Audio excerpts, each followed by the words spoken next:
A podcaster recital. For Lolocaust, it's vital to have the rants that rock your pants. You know his name is Bouncy. It's Bouncy who writes the rants that rocks your pants. It's Bouncy. It's Bouncy, Bouncy, Bouncy, Bouncy. It's Bouncy who writes the rants that rock your pants. It's Bouncy. Bouncy, Bouncy, Bouncy, Bouncy. I met this little girlie. His name was Jim Sterling. Went to his house, he said he wanted our big kahoonie.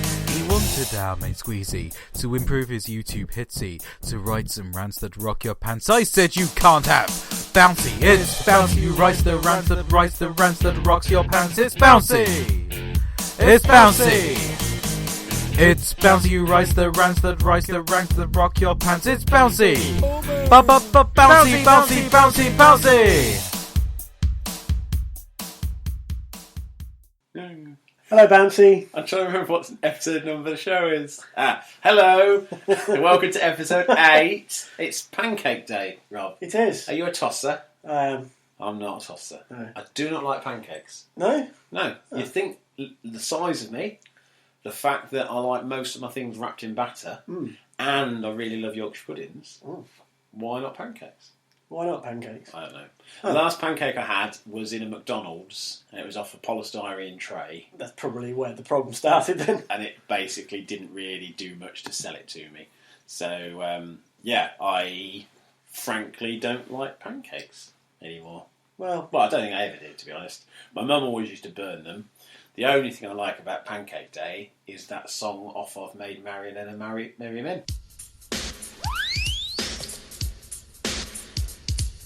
It's Pancake Day, yes it's Pancake Day, yes it's Pancake Day. Well it's Pancake Day, it's really Pancake Day, yes it's Pancake Day. Now the merry men know about pancake making, because Pancake Day is a regular fixture. You take your frying pan and some sugar and jam and get on down to make the mixture. Well you take a dozen eggs, you take a cup of milk, and don't forget to add a little flour, and then you beat it up with a wooden spoon and leave it to settle for just 1 hour, because it's Pancake Day, yes it's Pancake Day, yes it's Pancake Day. Well it's Pancake Day, it's crucial Pancake Day, yes it's Pancake Day. But back in the village and workshop, where the living ain't so funny, they make their pancakes out of dirty old mud, because they ain't got no flipping money. Their smiles are wide because the tears they hide, even though their life is hell. But the smiles start to fall when the sheriff comes to call, and he brings King John as well.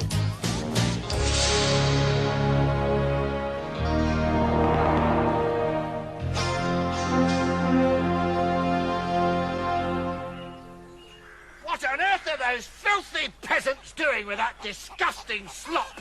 I think it's Pancake Day. Yes, it's Pancake Day. It must be Pancake Day.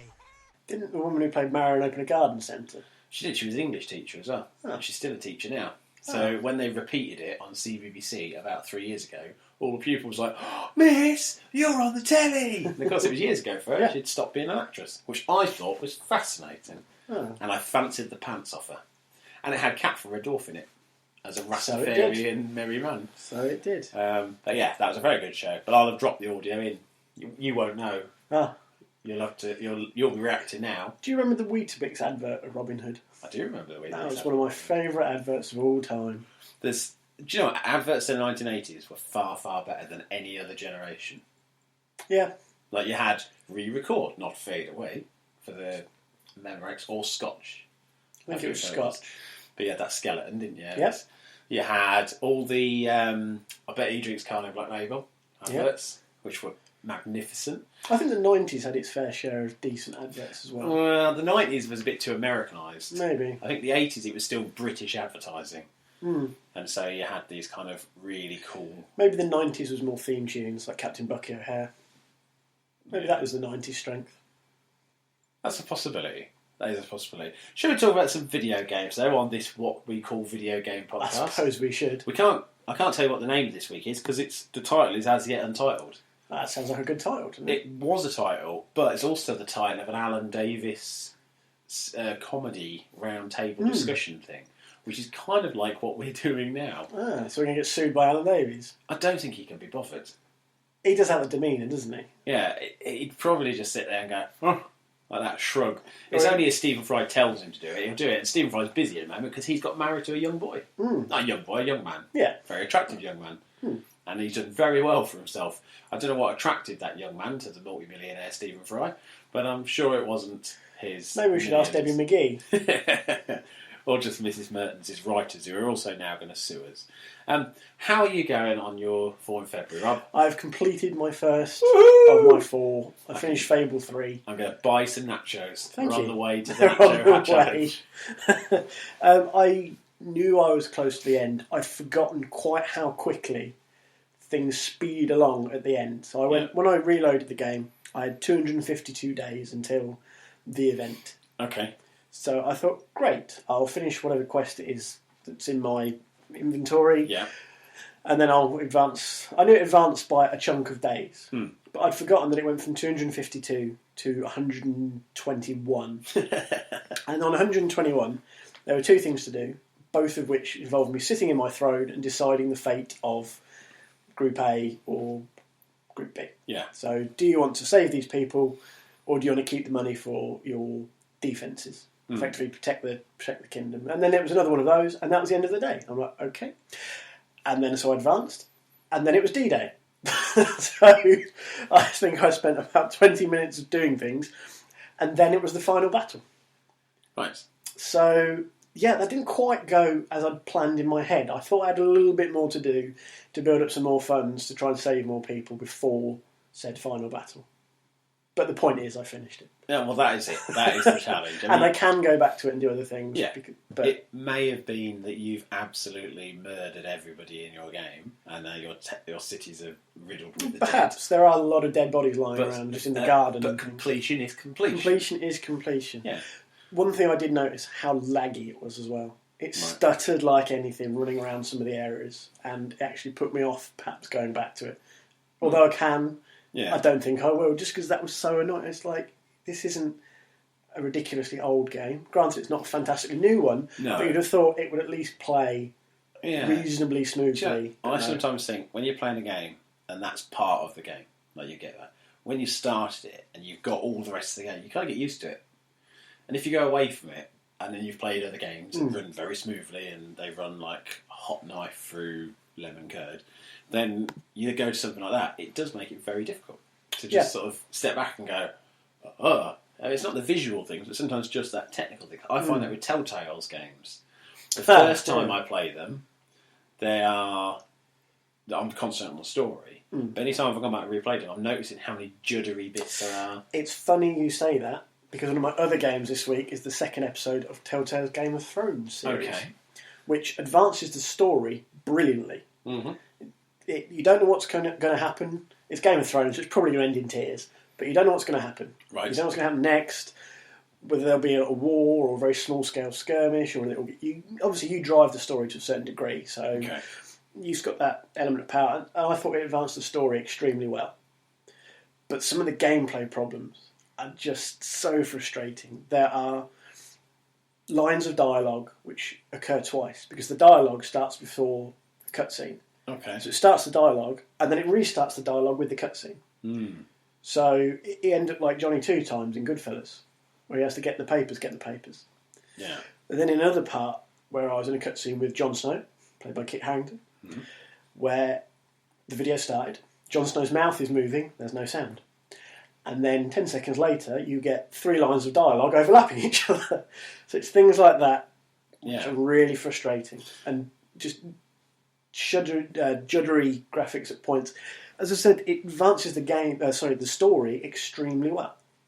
And you persevere with it because it advances it so well. But there's just those little frustrations which, they make you want to bang your head on the table because it ruins key points, it destroys the immersion. So, with Game of Thrones, because the last Telltale game I played properly was Wolf Among Us, are there action elements to the Game of Thrones games, or is it more an interactive story that you're playing through? There are actiony points where you're in fights. They're quick time events. They're kind of the classic Telltale method of doing things. So you have to dodge out of the way in time, or you die.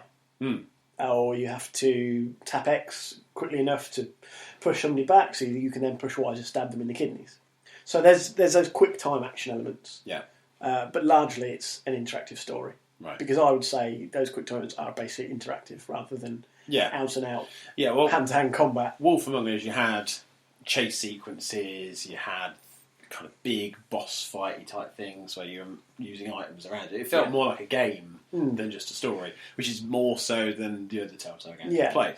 But with that, what that brought with it was those laggy bits where dialogue, the actual action. So you'd have it where you had to choose to move left or right, and by the time the option came up on screen, you should have already had that. A couple of times at Game of Thrones. Yeah. There was a couple of moments. There was one moment where I didn't react in time, so obviously I got killed. It reloads. It reloaded at the same point, which is fine because you know what's coming. Yeah. Until the point where it goes, and you're like, well, when do I push? Exactly. When do I? That happened 2 or 3 times during one early scene, and it's just those things that, as I said, they've destroys been the there immersion. For now, say let's assume the same problems are existent in Tales and Borderlands. Mm-hmm. You've had 1 episode of that, you've had 2 of Game of Thrones, you've had 5 of Wolf Among Us, and you had, I think, 3 since Wolf Among Us came out of the end of episode 2 of Walking Dead. And if all of those have had the same issue, it's very clear that game engine is struggling. Yeah. And it's because, as far as I take it, the very first Walking Dead games were quite slow-paced. They were, you're walking around an area, it's almost like a point-and-click adventure, and then when there was a quick decision to be made, usually it was just look that way, make a decision, cutscene or play. Yeah. It wasn't trying to be a game. And as they've become more of a game, the engine just seems to really be struggling. Yeah. And it shouldn't, because it's a downloadable title. You're not running from a disc. No. So there's no reason for any delay in and anything. I don't think any of what it's doing is... Well, maybe this is my lack of understanding of what goes on inside the box when you're playing these games, but it doesn't seem that massively taxing what it's doing. I would only assume, from my limited knowledge, that it is simply a case of the way that the elements are loaded isn't compatible with the way they want the game to work. And it would be a lot of work for them to go and create a new game engine, because they've been using this since the days of the Back to the Future game. Yeah. And then they did the Wallace and Gromit Jurassic Park. We've now, 5-6 years later, still running on essentially exactly the same game engine. Yeah.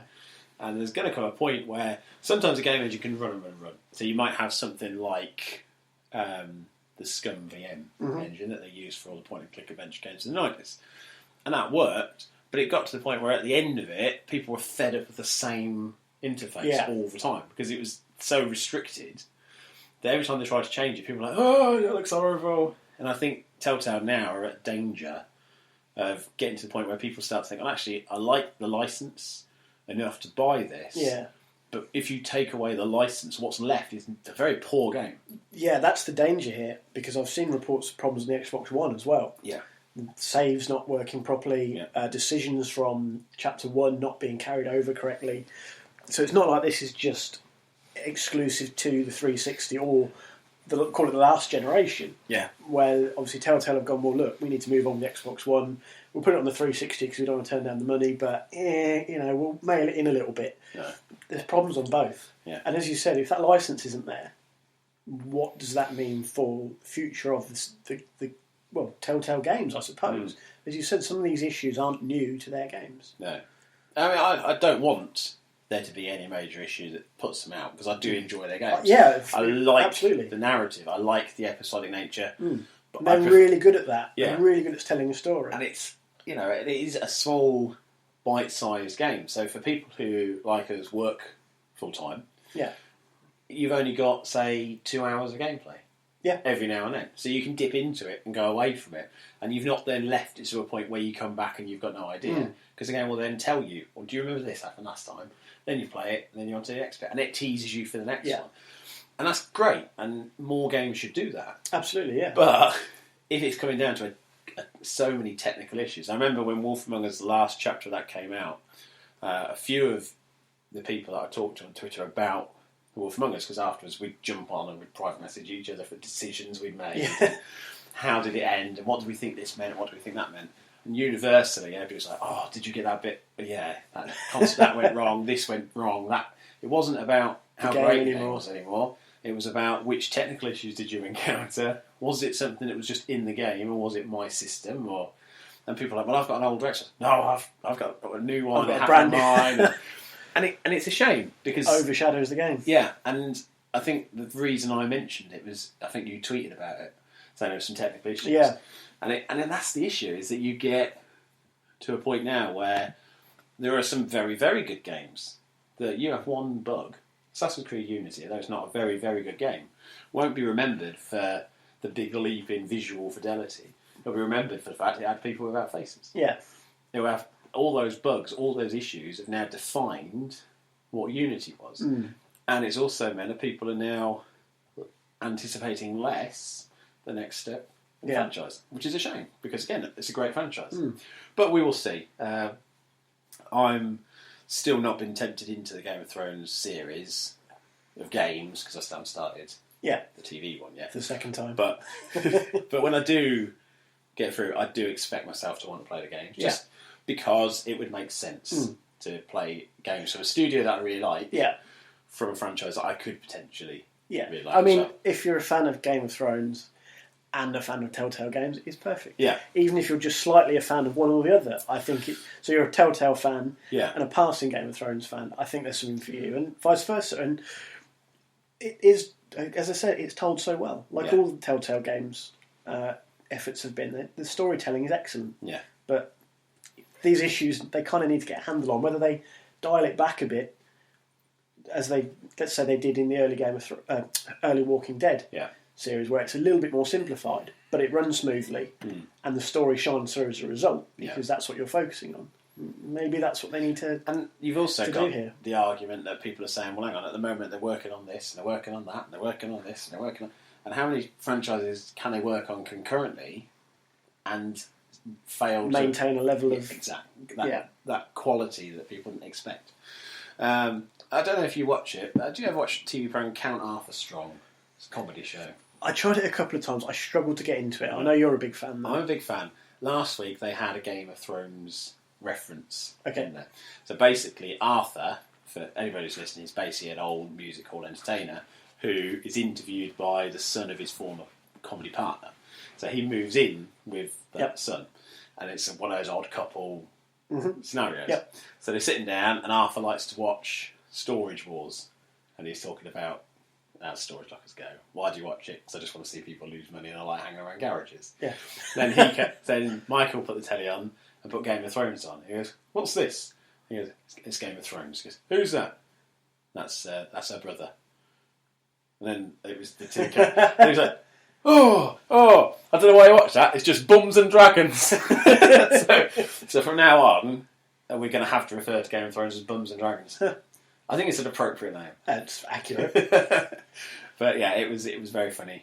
Even as somebody who doesn't watch series, like I say, it's one of those cultural knowledge things that it kind of crept in. So now I will be starting to watch Bums and Dragons on 1st of March. Well, we've deviated onto TV. Yeah. I didn't realise until late last week, Nathan Barley's 10 years old. I know. That's a bit scary. I know. When that first came on, I was working for local authority. Oh. And I was working with Web Team. And of course, that was exactly the sort of thing. But it was so bloody accurate, that programme. Scary. More even so now. Yeah, I gotta say, it's the people that worked in that office and just their attitudes towards things. I mean, obviously it was slightly less kind of gadgety things and laying around, but the actual kind of let's create buzzwords. I mean, you look at companies now that hire people just to man Twitter. That is what that was. You look at that Waterstones Oxford Street account. That is purely set up to promote Waterstones by having somebody with a really good sense of humour manning a Twitter street. Yeah. But that bloke must be insufferable in real life. Like, he's just constantly sitting there going, I could write this thing. Oh, did you see this thing I did? Did you see it? It was shared by those. Oh, go away! Don't care! I don't know if that's necessarily fair, because I know, through the hockey circles, I've spoken to him before, the guy who runs one of the guys who runs the Toronto Maple Leafs account. Right. And he used to do the Ottawa Senators one, so he's worked for official teams. Yeah. And quite a few teams now are starting to get on board with the social media thing. There's sort of a little bit of dry humour in there, and some of them are very witty. Yeah. And the way you could imagine him being from what he does on these Twitter accounts isn't what he's like in general. I know some, and they're okay, but I just get this horror feeling that you could easily find some Nathan Barley's work. Oh, yeah. Oh, completely, yeah. But it was the most interesting part reading, there was an article in The Guardian about it, 'cause obviously Charlie Brooker wrote Nathan Barley, now for The Guardian, so they've obviously cornered him in the office and go, "Oh, Charlie." But he said, because it started loved that. on Oh, God. as one of Charlie Brooker's web pieces. Yeah. And basically, it was a TV series and this mock listings.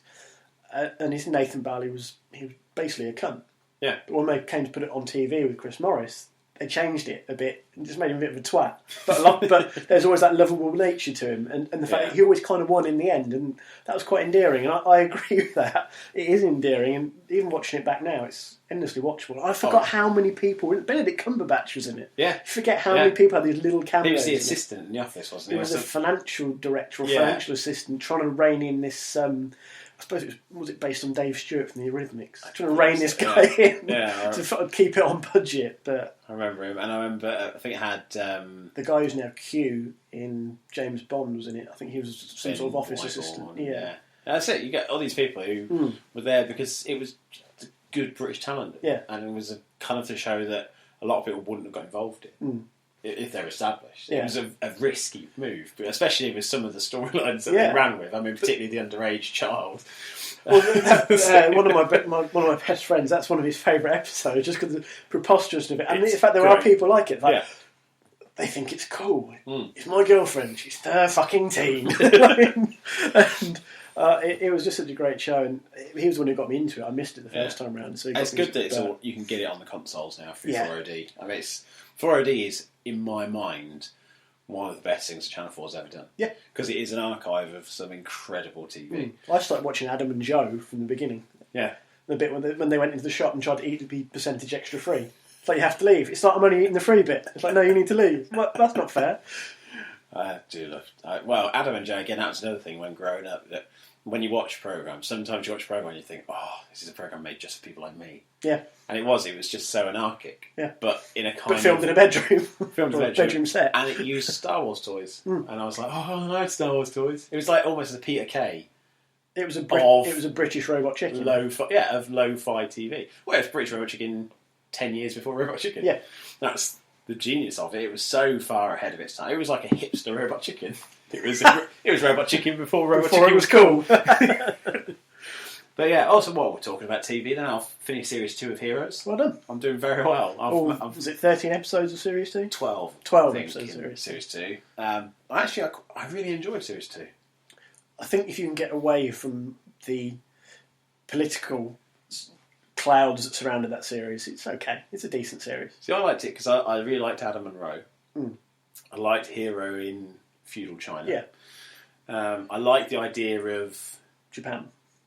No, I don't like the idea of Japan. feudal Japan. But no, I like the idea of the disease and the whole series saying, well, actually, is it going to come from Nikki's treatment, or is it going to come from a protest thing, or is Adam going to do it, or is the company going to do it, and where is it going to come from?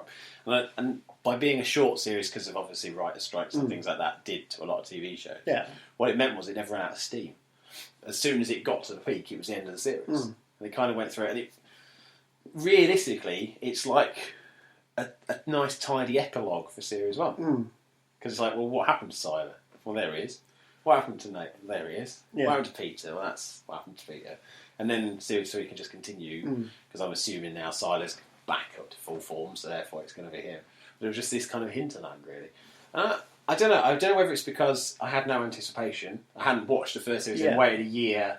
So this is what I'm referring to with the political cloud, because obviously everybody knew about the writers' strike at the time. Yeah. So there was that frustration that maybe it wasn't quite as good as Series 1, and then there was all the like, well, if the fucking writers would just fucking write, it would be a lot better. And then it all got very teenage angsty. And whereas I haven't got any of that. Slightly petulant. And I've got no waiting, I've got no timing, and I can look back at it and think, actually, quite like it. So yeah, I've routed through Series 2. Hopefully I can do Series 3 in another week. I'd like to finish it by the end of the month, but I don't want to rush it either. As I said with Breaking Bad. Incidentally, this won't really affect the listeners, but the Flickster Film Club has now got the complete Breaking Bad in there. Yeah. So if you ever do want to watch them, we're all in there. There we go. That also goes out to Hock, Stuart, Andy, and whoever the fifth person who's in that mysterious ultraviolet video club. If you're listening at home and you've got any DVDs of ultraviolet codes that you don't use, Won't the fifth person be you? No, as well as me. There's 6 in total. I think it might be Clarky Snap. I think because he had a couple of films. We were like, well, not him. But if you want to help, what we're basically doing is ultraviolet codes that come in films. You can put them on and then share them among a group of friends. Obviously, we can't let you join in, but if you're willing to help some poor people watch some films, send them in. So yeah, carry on with your games, Rob. You got another downloadable game on here, I'm noticing, with the Raven. The Raven episode 1, which was free with Games with Gold a couple of months ago. I want to say December. Yeah, see, I missed getting this for some reason. I don't know why. I'd heard different things about it. Some people seem to really like it, and others are very indifferent to it. Right. I've only played about an hour, maybe 2, but it's a start. And Is it anything to do with Edgar Allan Poe? Unfortunately not. Say, not yet, anyway. He might jump out of a big cake later on. That's the one thing that immediately jumped at me. And I've not seen the Edgar Allan Poe reference yet. I was going to say, you don't look very Poe-faced. No. But I don't know what to make of it yet. Right. Because part of me wanted another... I just finished the Game of Thrones, episode 2. So I wanted another kind of cerebral game. Right. Where I'd sit back and, you've got your, maybe your quick time choices and so forth. So I started this, and I just don't know what to make of it. It's intriguing in a sense, but there's other parts of it I find a little bit insufferable, because it's sort of a 3D engine, which is a bit rough around the edges, as you probably expect, I suppose, from an arcade title. Yeah, yeah. And it's just, I don't know, there's something I can't point my finger on with the style of it that I don't like. It's a bit like holding your hands and going, walk here, look at this lamp, look at this lamp again. And there's just something that's not quite clicked. Maybe it's just not clicked yet, and it's later in the episode when obviously the story really gets going. Yeah. That it kicks in. But so far, I'm a little bit unsure whether this is going to be a nice, I suppose, sleuth game, which is really going to engage you mentally, so you'll be willing to overlook the flaws. Yeah. Or if it's as I am so far, where it's kind of got potential bubbling under the surface, never quite reaches the heights that it promised. What's the storyline? Basically, there was a thief called the Raven. Okay. He was shot, was it 10 years before this story set? I want to say 10 years, maybe wrong. But then another priceless jewel was stolen from the British Museum by a man in a mask which looked an awful lot like a raven mask. So he then dubbed the Raven's heir. But there's kind of this bubbling undercurrent of, is it an heir? Is it a copycat? Is it the actual Raven? And the inspector who supposedly shot the Raven is involved in the story. And you play the part of a Swiss constable, Zellner, who is basically an even more nosy version of Poirot in the blue uniform. Right. So obviously I'm not too massively far in, but you solve the crime, I suppose. Work out what's going on. So it's kind of like Pink Panther, but serious. Slightly more serious. There is a Clouseau-esque element to Zellner. Well, and it's got Swiss people, so it might have Toblerones. It might. At some point. It might have clocks, yeah. Yeah. Or holy cheese. Or chocolate. Some other things. Milk a cow. Some hidden money. Some Nazi gold. Some hidden millions. Boots' financial profits from last year. So yeah, I'm just not quite sure what to make of it yet. I'll persevere. But that's the thing with episodic games. Sometimes, it's like we were saying, if a story works, you can overlook other elements. But I think, what you're saying with the sleuth thing, I wonder, from not knowing your kind of game stuff, have you played many other games in that genre recently? No.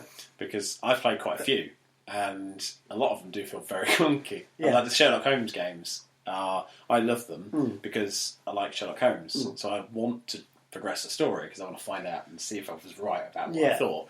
But actually it is kind of like, go to this scene. What have you missed? I don't know. Look at that again. You've clearly missed something. I don't know. I can't see what it is. Oh, it's that one tiny thing in the corner. Yeah. And it's like, how many times before you just think, I just want to use it. And the problem is, it's that hand-holding element that kind of spoils it a little bit, because you almost want to say, if I miss it, let me miss it and see how it affects the story. And that's it. The most recent Sherlock Holmes game had a thing inspired by the TV series. You have watched it. I lent you remember. So in there, obviously, you've got words appear, and he kind of And in this, you kind of enter Sherlock's head, and you'll see him survey a scene. You'll see what flags up and what clues revolve around. So anything you've witnessed... It's like entering Homer Simpson's head. It's just a banjo and a cow. Basically. Or the clowns, and then they turn off the clowns on fire when the nuclear plant goes down. But you do get that kind of where it's then overlaying it. And it's nice then because you're getting the thinking process of Sherlock. Yeah. But realistically, I want to be doing the thinking process. I don't want a game saying, oh, look, there's a cloth over there that's just like the cloth that you can see back there. Well, if I haven't figured that, the game shouldn't shouldn't just tell me that. And I guess that's... that's what I'm worried it's going to end up being. But then, when you think about Resident Evil, how many times did you walk into a room and they had to make the thing sparkle because the thing you needed wouldn't have been immediately obvious? But then it's the same with Tomb Raider, which we've talked a lot about. A lot of those things kind of glint. You had the survival instinct. You pull the left shoulder button and it basically stand out because they're bright yellow against the black and white background. But this is the thing, like if you're a character who should be able to spot that kind of thing, that makes sense. Yeah. So if you are Sherlock Holmes, it should make sense that to a degree you would be able to spot something that out of place, stand out to somebody else. And also, how frustrating would it be if you went to a room and you had to interact with every single item at a point where you were stuck, to hope you chanced upon what you've missed. You know, how many people have played a game where there's 5 random buttons and you've got to hit a combination and they don't want to find out what the clue is, so they just try them all until eventually they luckily get in. And it happens. Yeah. But it's better when you've actually solved it. So it's kind of, I think somewhere in the middle is always it is, and I've kind of steered away from some of these games before for those reasons. Yeah. Because you look at things like the CSI games, which are just achievement hoarding. See, I like those too.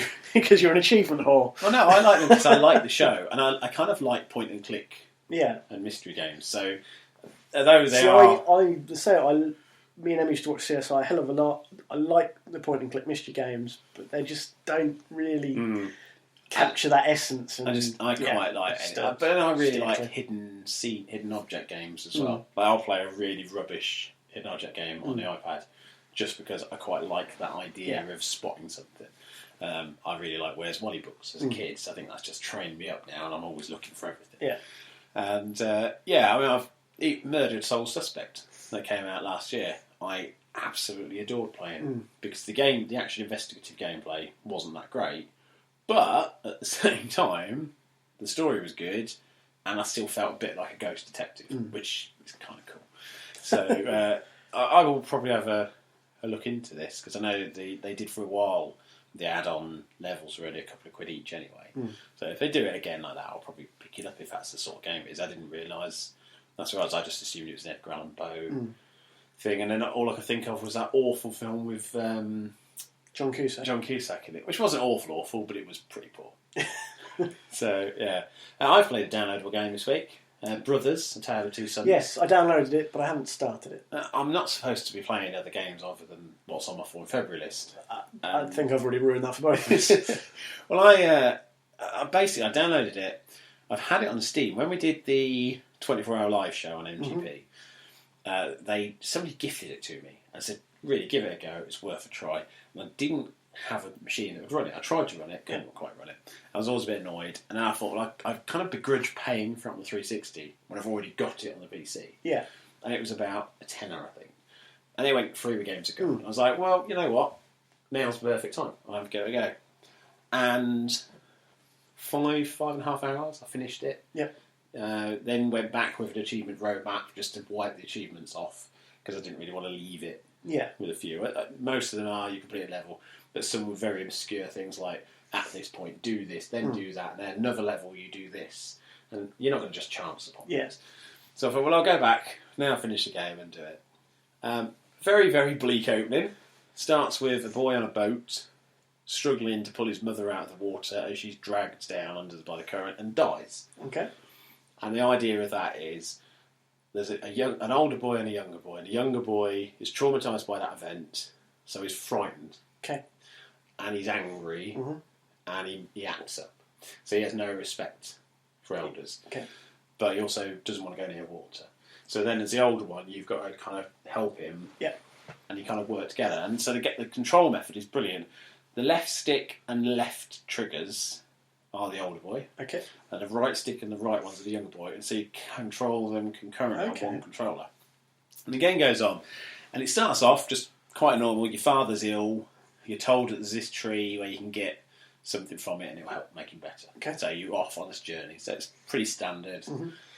But then it starts to get a bit fantastical. Now it's made by, or originally it was made by Starbreeze Studios. They're the ones that did the Chronicles of Riddick game on the original Xbox.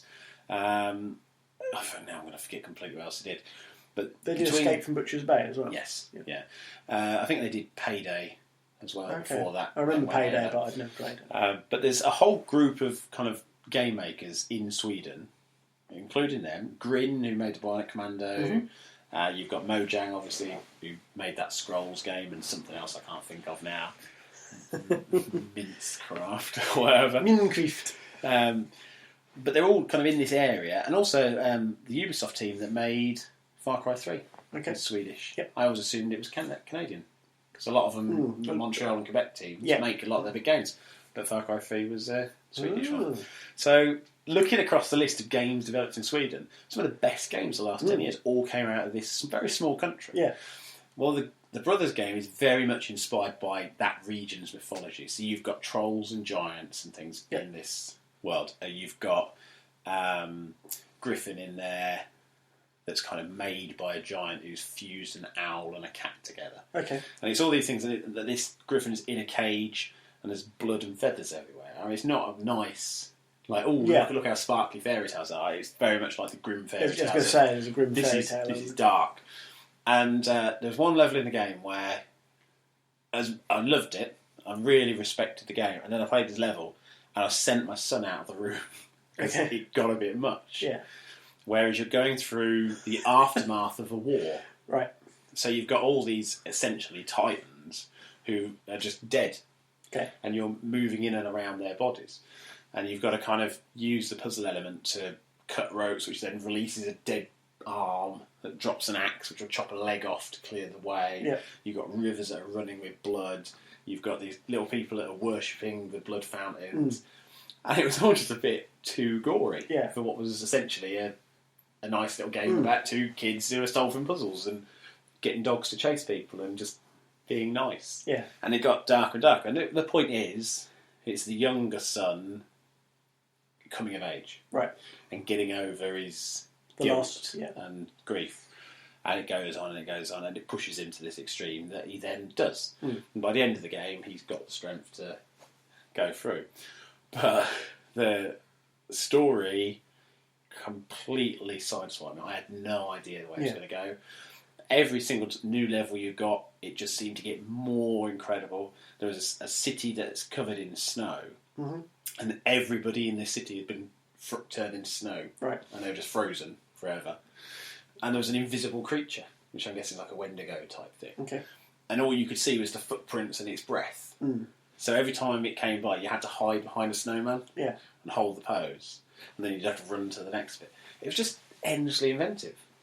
I've rarely seen a game now. Yeah, it's really... As I say, it's one you can go for in an afternoon. Yeah. And because by doing it in one run, you appreciate the journey more.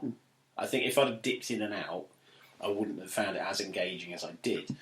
But I can safely say it's probably one of the best games I've played in the last few years. And I was never going to. It was just I only picked it up because it was free. So whoever it was who gifted it to me in the first place was spot on. And it did deserve my attention. I feel a bit guilty now that I didn't do more to play it then. But I've played it now, and if I finish 4 in February, then I'm officially going to claim 5 in February. Because that was a from start to finish completed. And just a really, really good game. So for anybody who's not played it and did get it as Games of Gold, get on it as soon as possible. So, right, Destiny. Yes. I play every week. This is no secret on the podcast. Our little clan is now up to... How many members are in our clan now? I want to say 5. Yep, 5. Myself, Synaptic Flare and his lovely wife, Destiny. Digital Flare. Destiny Flare. She'll change it now. Welshbeck and the voice of sex, Mr. Dalek, has also joined us now. Oh, so he's getting in on it, He's getting in on it. Oh, that's rapscallion. Have you played with him? Yes. Did he save your life? No. Oh, I think he went off with Synaptic Flare and did one thing, and Digital and I, some of the people went off and did something else. So, but we had a little party chat. which is always fun when there's 6 of you trying to talk at once. I can imagine that would be quite strenuous. I had a bit of an incident with Destiny this week, as I kind of briefly mentioned to you before we started running. So, as I said to you, I think last week, my partner's son is into Destiny. Yes. And it was his birthday. Oh. And she was asking me if I could suggest something that he could get for his birthday that I'd probably have thought of, but she wouldn't, being a non-gamer. And I said, well, it's playing Destiny. You said hoverboard from Back to the Future. No. He's playing Destiny, get him the season pass. Because he'll get the Dark Below, and then when the next one comes out, he'll just have it. Yep. Which will be brilliant, because day one, he'll have all that content. Yep. So, she had no idea how to do a purchase on a PS3, and obviously couldn't tell him. So I had to sit there, and I felt like a call centre operator. Where it's like, okay, madam, if you could tell me what's on your screen right now. It was like, okay, you're at the cross-media bar. Yeah, the thing with lots of swirly pictures. Yeah, that's the cross-media bar. If you go across to the right, then one back to the left, and then down to the bottom, you'll find a shopping bag. Can you see the shopping bag? It's a blue shopping bag. Yeah, click on that. With the X button, yeah. It was just going through step by step. She put all the card details in, wouldn't accept the card. So it's like, oh, for God's sake. So I said, well, look, I'll get one from the shop for you, and we'll sort it out tomorrow. So I ordered on PayPal, got the code, sent her the code, she entered the code, bought the content. So I said, okay, read out the details. So it was season pass, so it includes Dark Below, the House of Wolves, a new ride-on thing, and some emblems and shades and things or whatever. However, despite it having this listing, this ride-on thing was only valid until midway through January. Okay, so it's a Sparrow. I assume it's a Sparrow that I've got from buying the Dark Below. It was like a blue and orange one, yeah. And you could do a trick on it if you jumped, yeah. Now that's still listed as part of that bundle. So they've not updated the listing. They've not updated the listing. Okay. And when she said to me, she goes, oh, I can't find it. I said, well, normally you'll go to the postmaster. Any items like that, you go to the postmaster, or you go to the relevant person. So go to the shipwright and have a word of her. Yeah. And there's also the stall. It's not a market, but next to the postmaster, special requisitions. Yeah, exactly. So you sometimes so I was like, I said, basically somebody will have a mark. Nobody had a marker over it. So I was like, oh, okay. So I did a Google. The amount of people who are going, oh, this is false advertising. Why are they not giving people it? And Bungie responded saying, well, it was a limited time offer. We never said anything different to that. Yeah. If you read the full actual listing, it does say right at the very bottom, you have to redeem before Sunday to get that. Yeah. Well, fair enough, but surely it's not that difficult to just update a store listing, to just remove it. Once that date's passed. Is that Bungie's fault the store listing isn't updated? Or well, you'd think if people are complaining they're responding to the complaints, they might have prompted that to have happened. Maybe. I mean, for me, it's not something that really matters, because you can get better Sparrows in-game. Can you? I don't know. I've just got the one. I don't care. Apparently, you can get them. So people say there are other ones. Well, there are other ones you can do tricks on, basically. So it's not like it's the one chance you've got to do it. But at the same time, if you were the sort of person who, say, you bought the game and then you thought, oh, actually, I'll get the season pass rather than buy them separately because I want to get that. Yeah. It's kind of a little bit misleading to sort of still leave that listed. If it was just, this is your content, and then when you went into the game, it said, oh, thanks for redeeming by this date, you've also gained this. You don't need to sell it by that point, you just reward people early.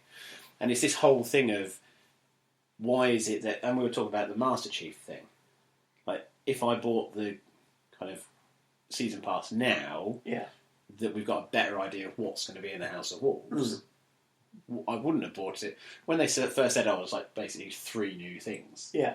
That's not enough. So I would have waited until I knew what was in the House of Wolves. I wouldn't have recommended the season pass if I had any doubt that that's good content. But then suddenly being able to go into areas you hadn't been in before and stuff like that, well, that's good. It changes your perception, doesn't it? So it's like, I can now recommend that. But part of the content that you could have got is now gone because they're rewarding people who blindly bought into it. Yeah. And again, that comes down to this whole thing of, I don't like it when games do that. I like rewarding people early on, But I don't like it when it's an advertised thing. Like to Yeah. just say, you know what? You don't know what you're going to get, but if you buy it, you'll get this little shit to use. It's a very cheap way of persuading people to make a decision, which may still be the right decision.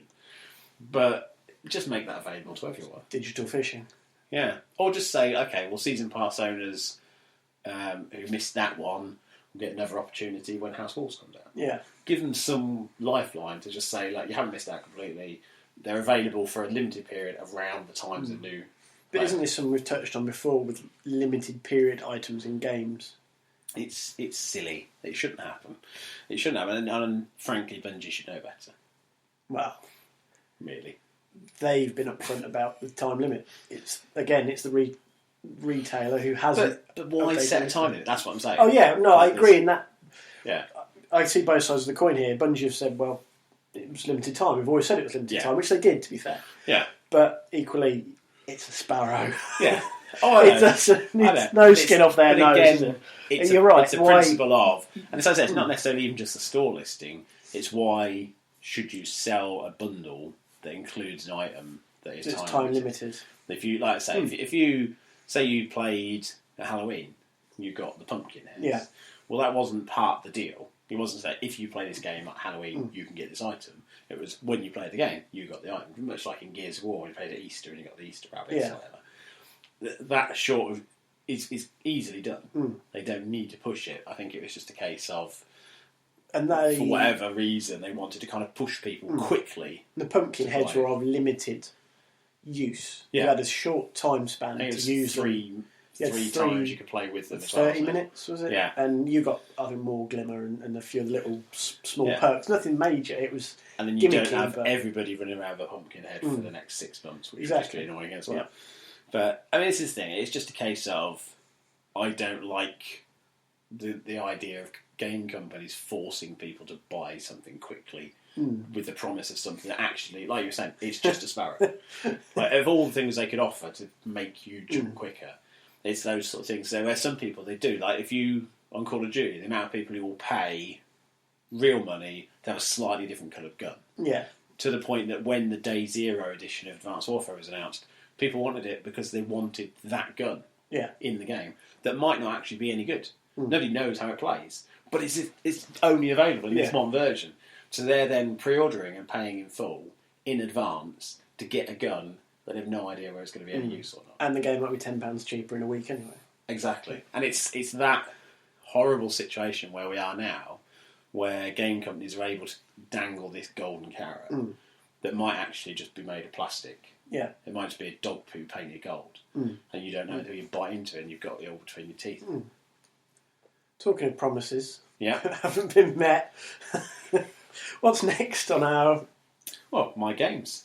Your game? Oh. Jumping ahead, Peter Molyneux. He Yeah. can wait, He can't frankly. wait. He can't. Get it out. The lovely old man. I'll quickly run through. Lego Batman 3. Yep. I'm 3 missions away from finishing. Nice, that's a good effort. Well, yeah, it's not that big a game Not in comparison to Lego Really? Marvel. I don't think it's a bad thing. The Lego Batman 3 has a story that is not confined to a city.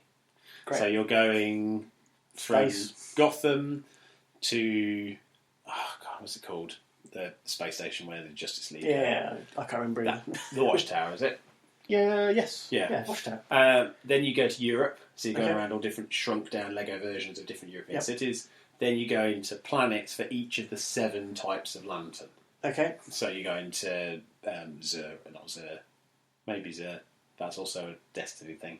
I can't remember. But basically, what happens is you're fighting Brainiac. Then he's captured all the lantern powers, and he's using those to control the machines. There's an explosion, and all the lanterns' emotions get pumped into the heroes and villains. Okay. So you've got the Joker, who's suddenly really friendly, and you've got Cyborg, who's terribly frightened of everything, and the Flash, who I hate. I mean, you'll know, I hate the Flash. You hate the Flash. Really love the Flash in the game. Firstly, because it's the most fun to play. Yeah. Because he just runs around and he's just punch, and then he'll blips across and he'll punch somebody else, and he'll spin around on the spot. But he gets greed, Okay. So he's running around at 200 miles an hour, going, mine, mine, mine, mine. All I can think of is the seagulls in Finding Nemo. He's just like that, but as the Flash and made of Lego. So now I'm at the point where I've beaten beaten Brainiac, but I've now got to go to each of the planets where the Lantern's batteries are to get the power to come back to the Watchtower to fix the problem. And so it's quite nice because it's storyline up to that point, and then it splits out, and you can choose which order you do these. Mm-hmm. And then once they're all done, there'll be one more level. Okay. And then there's a final epilogue level, which is 1960s Adam West Batman. That's quite cool. So I'm looking forward to that. Yeah. He's the rescuable hero of kind of civilian in each level. And he keeps like going, hi there, feel free to rescue me, Adam West, off of TV. It's just like, oh, okay, that's good. Really enjoying it. But because it's not one big open world city like Lego Batman 2 was and Lego Marvel was, it's kind of, the structure of it's a lot more like a Lego Star Wars game. Okay. Now, I loved Lego Star Wars games. So you have some missions in space. Yep. It makes sense to play it a similar way. So you've got kind of a lot of the missions are very similar to Resogun on the PS4. If you've ever seen that played, I haven't. Did you ever play Drop Zone, where you had like I think it might also Defender might have been. You had a ship and it would go around and it would basically be on a loop, and you'd come around and you could fly back as far as you had to stop aliens abducting people off the ground. No. Well, essentially, there's this kind of shooting game where it flies around. The level is a circle, right? Yep. So you're up and down on this axis, and you can go around. So if you imagine as a spaceship, you're flying around the spaceship and shooting different bits of it. And it's a very small level. And it works really well. Resogun does it brilliantly. Lego Batman 3 does it better. And I like that. It's not too open. The isometric space for Lego Star Wars didn't really work in the sense of feeling adventurous. Yeah. It was like more just, I'm having a little adventure, but it's a very two-dimensional play. Whereas this is, you're all over the place in that flat but three-dimensional space. So I like that. Really love the game. I'm able to play as Superman without punching myself in the balls. When Wonder Woman flies, because in the older games, if Superman flew, it played the Superman theme. Yep. If Wonder Woman flies, it plays the Wonder Woman theme from the 70s, which is also very cool. Nice touch, yep. And there are about 100 characters in the game. There are a lot of variations on Batman suits and alternate reality characters. And as a DC, not a huge DC fan, but enough to appreciate the effort they've got to the roster of characters is comparable to Lego Marvel. Mm-hmm. Plastic Man's in there, who is, for anybody who watched the cartoons of the 80s and 90s, was always annoying, but he lends himself very well to gaming. Same as Mr. Fantastic did in the Lego Marvel game. So I've really enjoyed it. I'm going to finish it tonight. That's once we finish recording You Gone, I will be finishing that regardless. That's what I was doing when you got here, and I will continue it now because I'm on that home stretch where I don't want to stop playing. And then go through. I'm not going to 100% it for 4 in Feb, although I will 100% it definitely. But the story itself has kind of kept me interested. The Lantern stuff I'm not that bothered by. Even the comics, the films, as much as I like the Ryan Reynolds Green Lantern extended film, actually the comic stuff, the only one I really liked was Blackest Night. Right. Where heroes were coming back from the dead. Yeah. And I quite like that because there was Zombie Batman. that was why. That was the only reason, actually. I remember there was a skin for him in Injustice, I think. And then I went and got the Blackest Night story to read. And I was quite pleased I did because it was very good. But that whole idea of, look, I've got a ring and I can make a train. Oh, go away. Stupid comic, stupid stuff. I don't like that. I like it when comics are creeping around the shadows and punching people in the face or shooting them. I don't want them making a giant fun fair and going, oh, I'm doing this to help fight you. Just make a bloody knife and stab him. Stop trying to be so bloody clever all the time. It's only works when you've got 2 or 3 of them fighting each other. And you've got one who like fires a missile, and the other one makes a glove that catches it and then throws it back. Then the other one makes like a portal from Stargate. Then the other one makes a pyramid portal themselves, and stupid, silly comic book logic. And I finished Advanced Warfare. Yay! Finally installed it. Finished the game in 4.5 hours. So it took longer to install than played. It took a lot longer to install than played. It took 3.5 days to install. And it took me probably a little bit longer than 4.5 hours, but not much more. I enjoyed it. Really liked it. Kevin Spacey was very, very good in it. The only issue I had is I wanted to be on the bad guy's side. Oh. The storyline is Kevin Spacey is a good guy and a bad guy. The trailers make it very clear he's both. Yeah. And the idea is, in war, there is no good guy. Yep. We talked about this last week, about Call of Duty games and Medal of Honor games are very clear on who the villain is. Yeah. And it's always objective, and I don't like that. This one was the American army does a mission, it goes wrong, Kevin Spacey's son is killed in combat, and Kevin Spacey runs a... it's not Kevin Spacey, obviously, but the character he plays runs a mercenary company. Okay.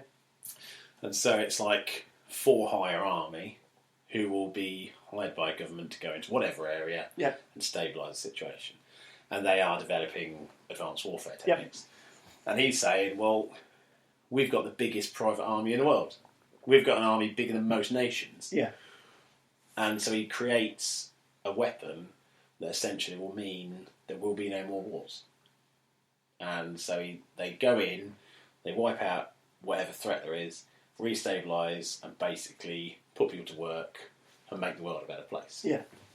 And then the bloody American army comes back, and they're all gung-ho, and they take him down, because apparently America doesn't like corporations or money. They think that's the ultimate evil in the world. I'd say, both.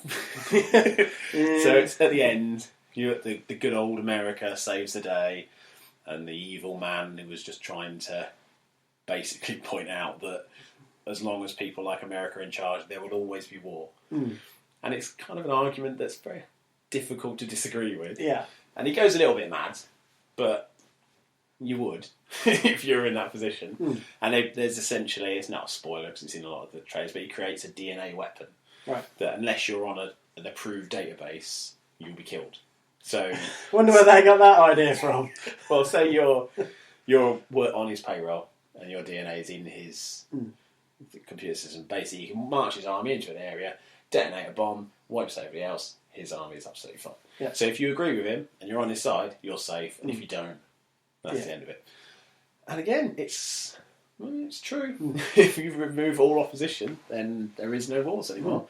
He points out there's no room for religion. There's no room for companies to be in charge of things. There's no room for money. So he's sort of a militant John Lennon. Kind of, yeah.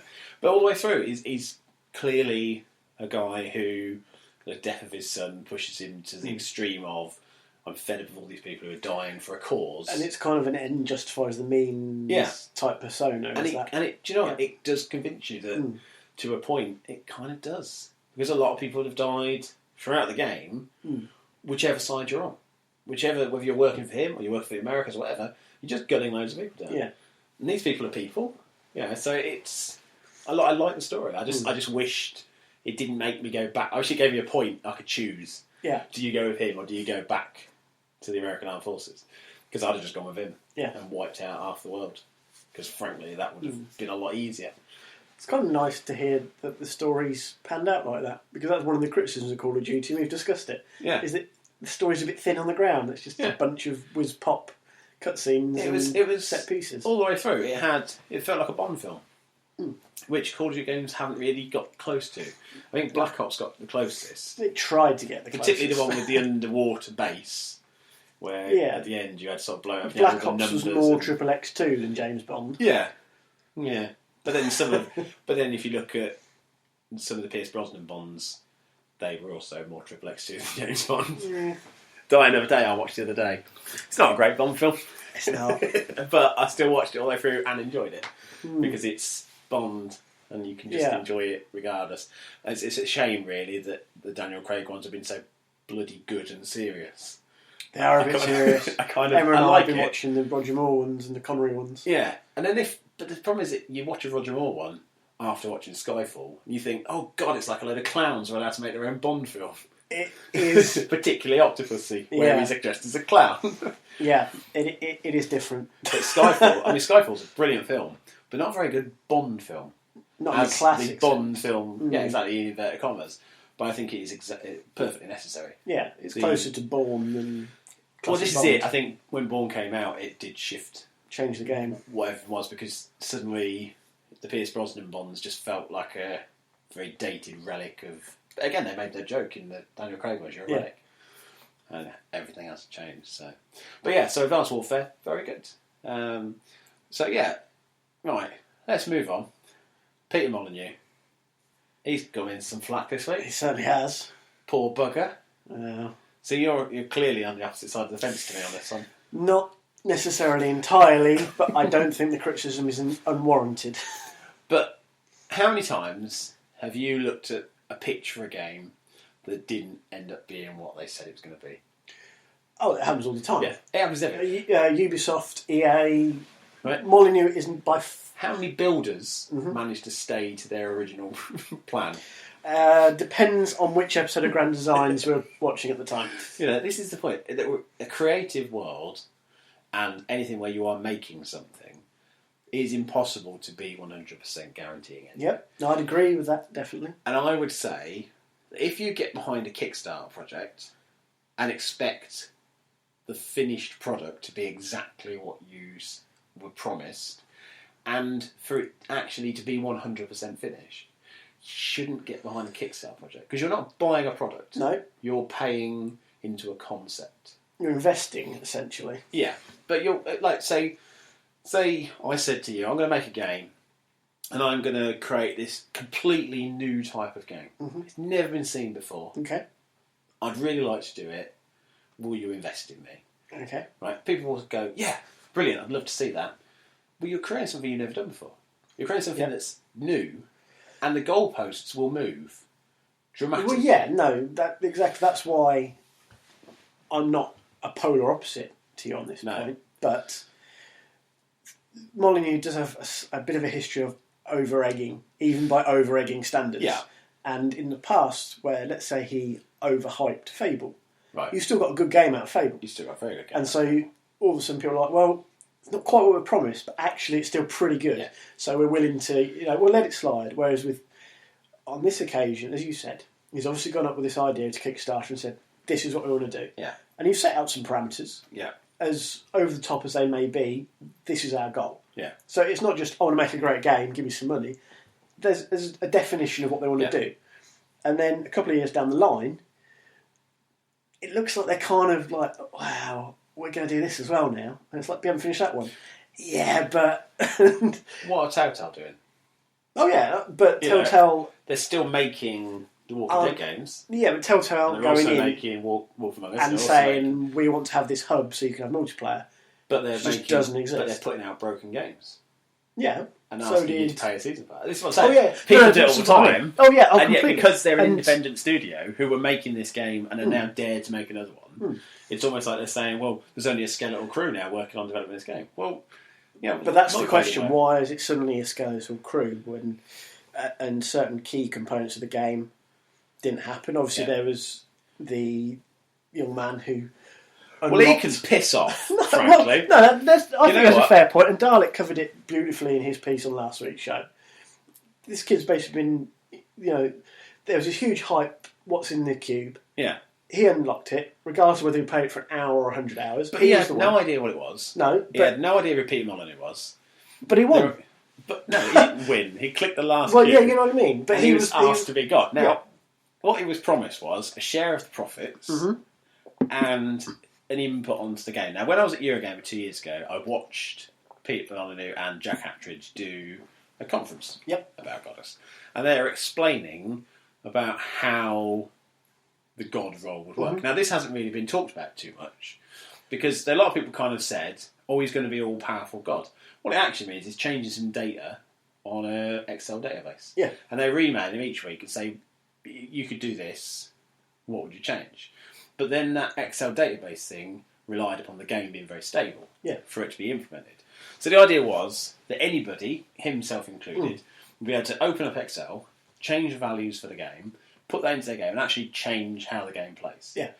But that sort of freedom comes at a very heavy price. Oh, yeah, absolutely. In that you can't then make the game. Because you make the game open, but you've also got to create a story.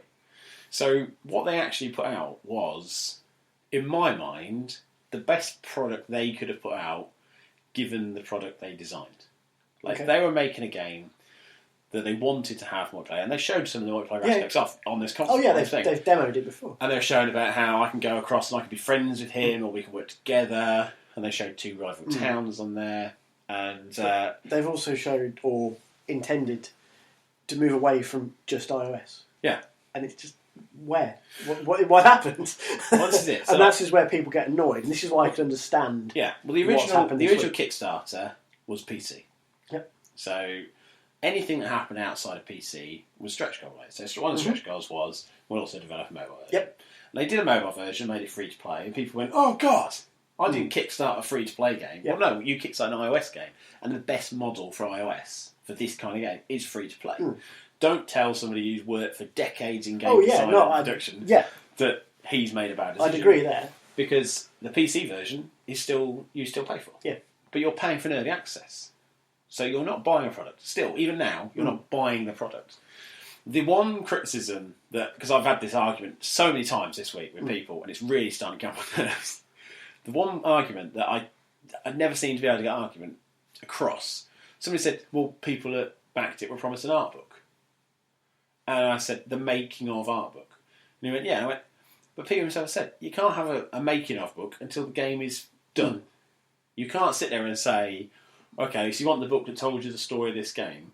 Fair enough. We haven't actually Made the game. made the game No, yet, I so what are you can going to put see in? that point of view. And they were saying, well, maybe they should just put one out up to now, like a volume 1. I was like, well, yeah, but the stretch goals are always, or the reward tier stuff and bits like that, are always going to be subject to some questionability. Yeah. Now, for me, I backed Goddess, but I never backed it to gain anything myself. I wanted to see that game made. For better or worse, I wanted Molyneux to make the game. Now, he could have financed it himself. But why should he? Why should anybody sit and put their money on the line? Because I think with Kickstarter, gives you a very clear indication of who would play this. How many people are going to be getting into this? What sort of people? What sort of investment are people going to get? You know, if you watch an Oxfam advert and they're saying if you give us £5 we can put tents in for this, that's a Kickstarter. It's a Kickstarter for a town in Africa. When a lot of people will never do that. But they'll kickstart a card game because they'll get a couple of variant cards. And yet, when Africa's then sitting there going, oh, there's been this great humanitarian disaster, it's like, oh God, I've given some money at the supermarket. Well, what have you done before? Nothing. You chose to. Fair enough. I'm not criticising you for that. I'm not criticising British Red Cross for not actually making much of a difference in some areas because they're up against it. They're being given money all the time. But nobody goes, you never gave them a bloody art book. You never stopped the crisis in Sierra Leone because some things can't be helped. And with Molyneux, the interviews that he had, a lot of people said it's about time someone confronted him about him promising the world and not delivering. What annoys me about that is creative people should never be able to achieve what's in their mind. Not Michael Bay. No, we were really going to fall out for a moment there. James Cameron. Right, he didn't make Avatar for 20 odd years because the idea in his head wasn't possible. And it was still rubbish. Technically, a very good film from a visual point of view, and that's what he wanted. That visual idea, that camera, and he had to invent that camera, and he had to create the rig to make that film, and the effect of it was brilliant. But he waited 20, 30 years to do that. Well, Peter Molyneux, what he did was he went back to the God genre. But he didn't want to just do populous but shiny. He wanted to do something new. And that inventiveness isn't something that we should try and punish or sit there and go, well, stop promising the world. Keep promising the world. I want people like that. I want people like Richard Branson who go, we're going to have space tourism. I mean, they had a massive setback last year with the accident that they had. I don't want people then going, well, idiot, we knew he couldn't do it. Because without those people, there'd be no bloody progression in the world. No, I agree. You look at the theory of everything. Talking about a guy who, despite massive debilitating illness, has redefined everything that we know about the known universe. Or, in theory, no. Might come along, somebody might go, actually, Stephen Hawking's completely wrong. But it doesn't matter, because you need people Yeah. who are willing to step forward. And there are people in everything that do the same thing. I have an issue with the tone of some of those interviews as well. Yeah. Because it does feel like there's challenging people. Yeah. And there's the way some of them have set out is deliberately inflammatory. Yeah. The rock, paper, shotgun one made me feel uncomfortable reading it. It was very aggressive to the point where they felt they were on some sort of justifiable crusade. Like, oh God, there's this terrible man who's lied to us. Fuck off. You see, it's a guy who's now getting threats against his life because he dared to try and make a game. See, this is the other part where I would agree with you. He's the low-hanging fruit right now. Yeah. Because, as I said, I can understand why people regard Molyneux with a certain amount of caution, let's call it. Because the world has been offered, and at the end of the day, you get a petri dish. You know, Fable was just going to be this huge open world thing, and it was a little bit limited in the end. As I said, though, you had a good game out of it. It just wasn't this epic journey that people expected. But as I say, I agree with you. You need people with vision to drive things forward, and because there's this idea with Molyneux that he promises the Earth and then delivers something which is only maybe 50% of what was promised. And this is going to hit a point this week because I don't think the PR from 22 Cans or Molyneux has been particularly great or strong to try and fight this fire. So, of course, it's spread. To be honest. And he's become a low-hanging fruit for people like Rock, Paper, Scissors to take a swipe at. Because they're not going to take a swipe at Ubisoft. No. Or EA, but which maybe they should. What you've just done is just highlighted the next point I'm going to make. Is they're not having to go at 22 Cans. They're having to go at Peter Molyneux. Well, yeah. Right? Who's responsible for Destiny not having a storyline? What person? Who's the lead director? I blame on Destiny? Peter Dinklage. Who is the lead director on Destiny? I couldn't tell you. You couldn't tell me. No. Right? When Peter Molyneux makes a game, Peter Molyneux He's front row centre. He puts his head above the parapet, and for better or worse, he makes those promises as a face. Like Cliff Bleszinski. People hated Cliff Bleszinski because he dared stand up and go, I'm quite cool, and look, I've got this chainsaw gun, and I'm going to bring out this series of games, so they're going to be fucking awesome, because I'm Cliff Bleszinski. And then everybody was like, oh, fuck off, Cliffy B, nobody likes you. And then he went away and he quit the games industry for a while. This happens. Every time somebody puts their head above the parapet and actually has a name, Phil Fish, Zoe Quinn, Anita Sarkeesian.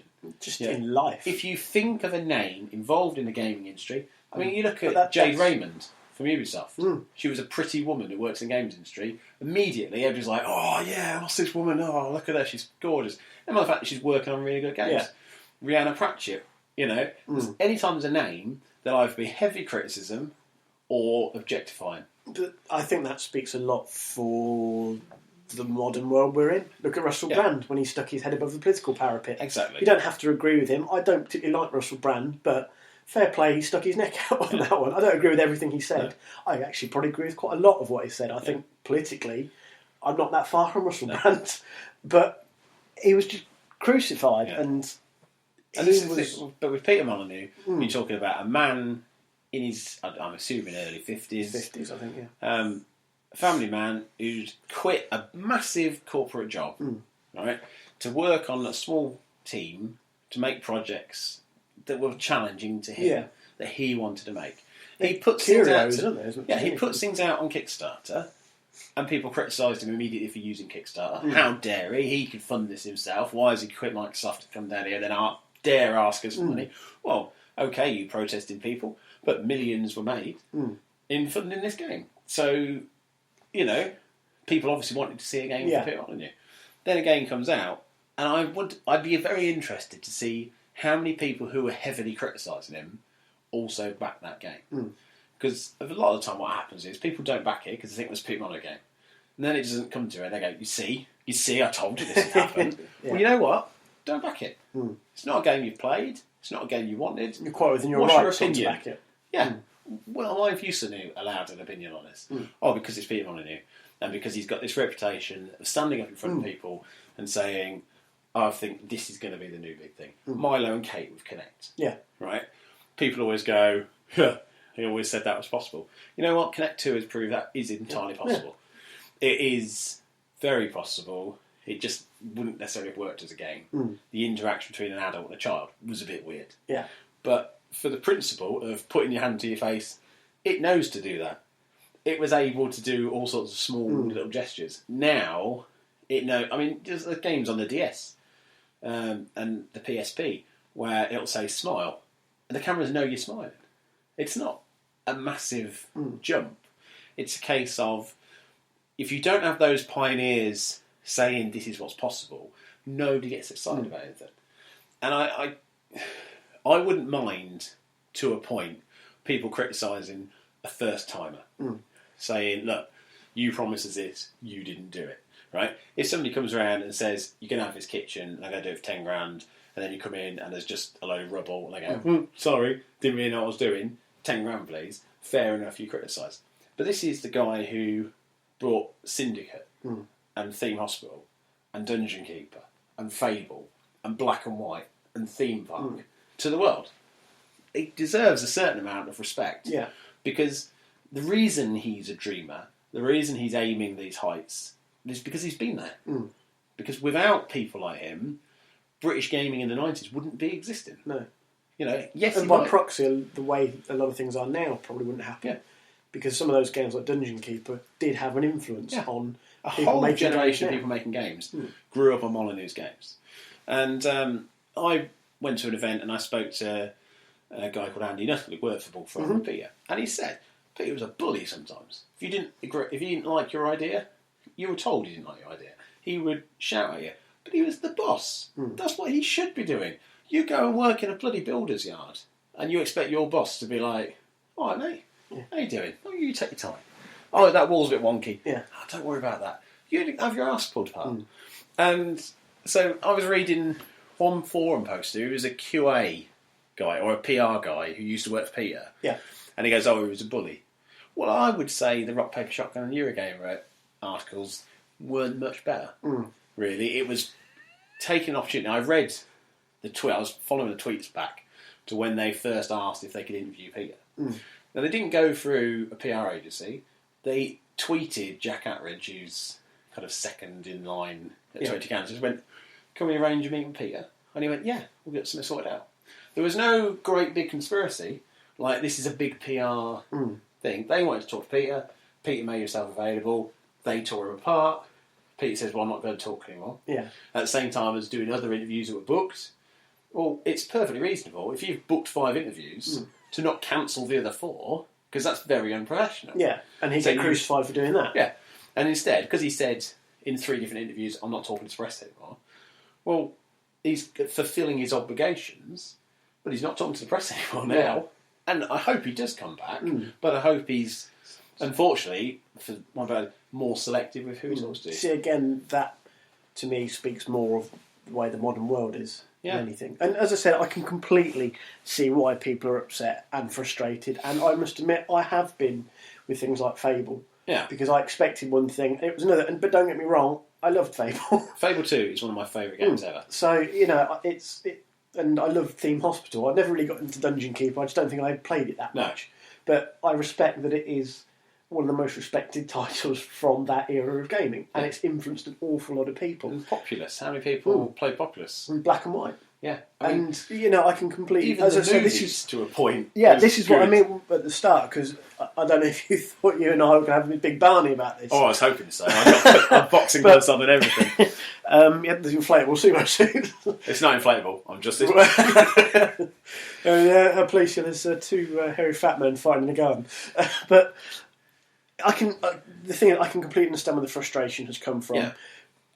But as I said, part of the fire, the flames have been fanned because it's a low hanging fruit. Yeah. So when one went in, whether it be, say you pick the Eurogamer one, yeah, and a lot of people read Eurogamer, so then some other sites will be like, "Oh, if a big site like that's starting to, you know," and they'll jump on the coattails, or they'll put their 2 cents, or they'll put the boot in and their 2 cents in, and it spirals. And as I said, maybe this speaks a lot of the modern world, because how often do you see those other things? Yeah. Where the boot goes in, and once a person is down, the boot is in repeatedly. Right? This isn't a new thing for Peter. No. Right? He's promised the world on every game since joining Microsoft. And beyond that. And nobody at any point has really had too much an issue because it's almost like a bit of an because you've ended up with a good game at the end. You know that Peter was always going to promise this but deliver that. Yeah, because that's the sort of person he is. You can't criticise him when it's inconsistent. And so you've then got these people. You take it with a pinch of salt. Why now? Why now? Because it's other people's money. I don't even think it's that. I think it's because Peter is now more open to people. He's not in Microsoft anymore. He is 22 Cans. Yeah. Actually, it's funny you say that because when did 22 Cans start? 2 years ago? 3 years ago? About 3 years ago, yeah. When it may have even been on Eurogamer again, ironically. Right. When 22 Cans started, they wanted to speak to Pete Molyneux about what's in the box and starting 22 Cans and does it hark back to the old Bullfrog days and all this sort of stuff. And they said it was crazy because they'd been so used to speaking to Pete Molyneux for 10 minutes at a time at press events for Fable and so forth. When they said, right, how long have we got? He said, how you did? All the time in the world. Yeah. And it is strange how that has, because as we both just said, he promised X, you got Y, but you took it with a pinch of salt. Yeah. And as much as you kind of went, it's frustrating, I really wanted it to be this, but I've still got something quite good out of it. Yeah. And you know, when 22 kind of started, so there's what's in the box, that was, within the gaming world, that was quite a big thing. I don't think it was necessarily resonate with people outside of it, but it was this weird curio that Pete Molyneux was doing. A lot of people were like, well, you know, what is this? So, and that curiosity thing was the whole point. Yeah. It was, what if you take away everything? What if you take away Microsoft, take away the franchise? If you just create a game where the only motivation is a vague promise, did people do it? Damn right they did. Yeah. Millions of people had a go at this queue. And for want of a better word, that was better game design than anything else Peter has ever done. Because as a game, there's nothing there other than, what's the reward? Well, if you click on here enough, it'll reveal a picture, and then it'll go to the new layer.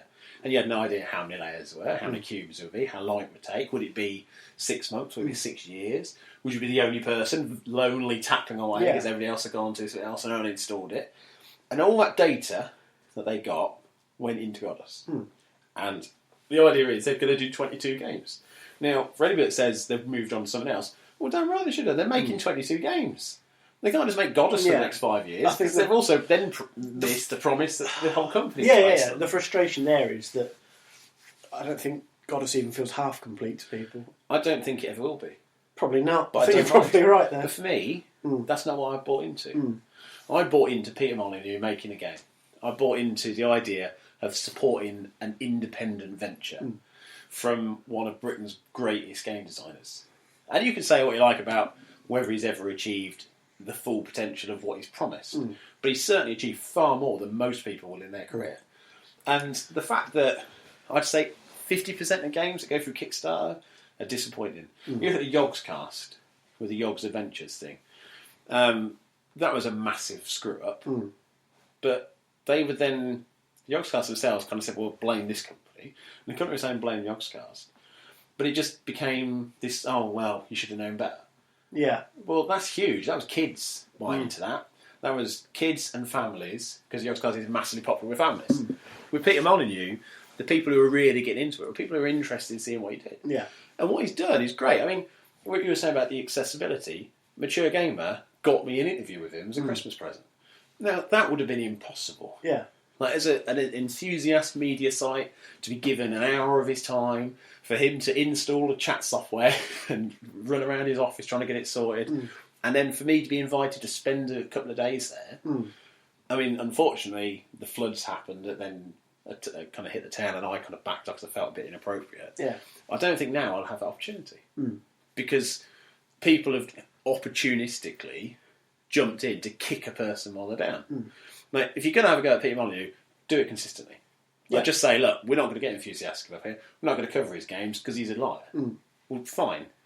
But I would also say the people that promised that Destiny would be this great big 10-year game, that there wouldn't be any sequels, you'd have a whole solar system to explore and beyond, and then they pull out the game. This is as good as it is. Yeah. It's still a very good game. Like we've talked about it before. Yeah. The frustrations on every are there. episode. Yeah, the frustrations are there because people promised something bigger. Yeah. Or the anticipation they of something hope, bigger. And I dare say Bungie wanted it to be bigger. But you've got to, at some point, realise what's actually possible and what is actually viable. How can you make a game that you know is going to be this? Especially when you're factoring in multiplayer and how do you know what you're going to do? So if you start off with a concept of something, that concept of what it becomes is something that's always going to be different. Sonic the Hedgehog was brown and he was called Mr. Needlemouse. Yeah. And he became a blue hedgehog. Well, Star Wars is the great example. Yeah. Star Killer in the 31st century. Exactly. You know, nobody went, hey, George Lucas, you changed your ideas, you bloody idiot. I mean, obviously later they did.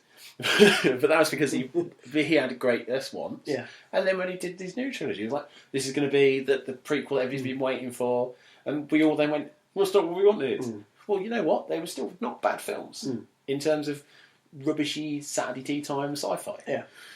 It's that expectation and then that kind of almost the arrogance of a consumer to say, well, hang on, I paid for this, so I by rights can be outraged. You paid for a Kickstarter. If Peter had said, pay in advance for this finished, polished product, then fine. That's different, yeah. But what they said was, and it's the same with any Kickstarter project, you support it, you put your money in, it will go through. Now, as long as that money goes to development, they've kept the promise. Now, that game is development. You can play it. If you backed it, you've got it for free. So, whether you like it or not, that's kind of irrelevant. It's like if you look at the Elite Dangerous Kickstarter, hugely popular. Now, the game is phenomenal. But that could have been an absolute pile of shit. And people would have absolutely killed the earth. They've been like, David Braben, stupid, promising into this. You know what? Again, if he tried, because he did it, everybody's like, oh, that's really, really good. Yeah. Well, what if Pete Molyneux had made Goddess the way it was? They would still be saying, well, it's not quite what you said, was it? There's always going to be people pulling at the thread because he's a name and a face who's there. Reggie for Nintendo gets flack because he's there. Reggie hates. Oh, don't. I hate Reggie from Nintendo. I don't actually bloody know him at all.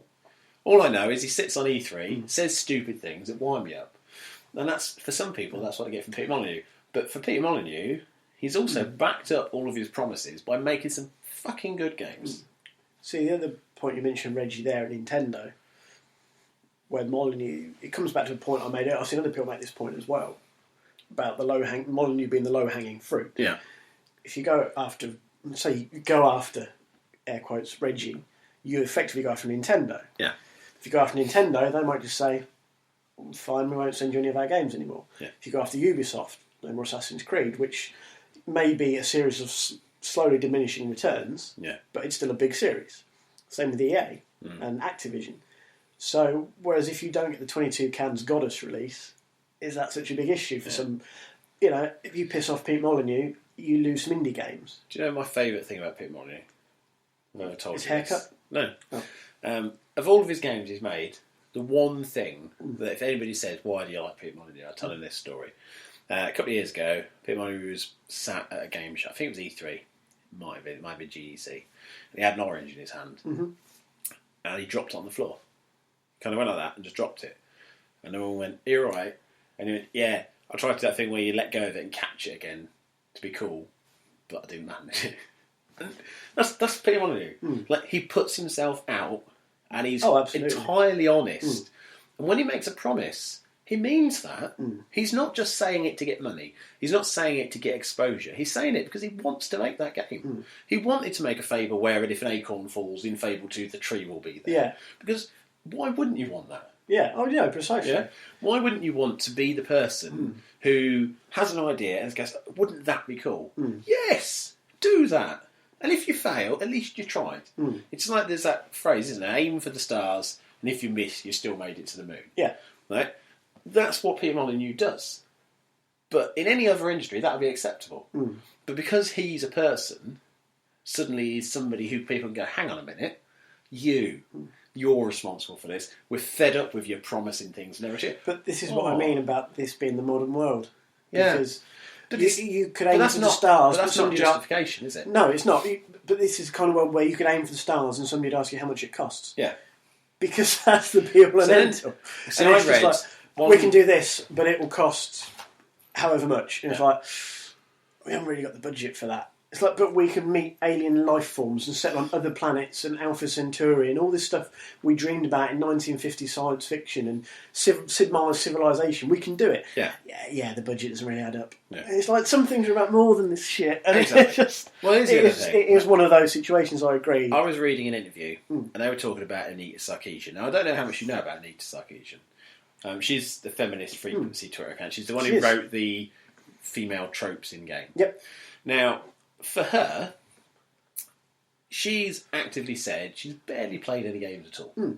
She's analysed games from a feminist point of view and pointed that point. Now, I would defend her right to do that. Absolutely. But she's not speaking on behalf of someone who games. And a lot of people jumped on it and said, well, if she's criticised, it's because you're anti-feminist, because you're obviously a terrible human being. When Peter Molyneux gets targeted as a wealthy, middle-class white male, suddenly that's fair game. Because he's a middle-class white male. Yeah. And I don't like that hypocrisy either. Like, where actually we shouldn't criticise that person, but we should definitely criticise this person. Because both are open to criticism. Everything is open to criticism. We put out this podcast, we have emails criticising us, and we do something about it. What I don't do is sit there and say that Paul from Lancashire doesn't like the fact that we pour drinks while we make a show. Well, we haven't done that this week. We just did something about it. We didn't go, oh, we're terribly sorry, Paul. We're sorry that this free podcast that we put out every week for you isn't good enough. That seems to be the go-to answer, doesn't it? Like, oh, well, we're doing this, you've got no right to criticise. Everybody has the right to criticise. See, I've kind of come across this myself in a sense. There's things I've said, I think, everybody knows I'm a big hockey fan, and you still need me to say, this is stupid.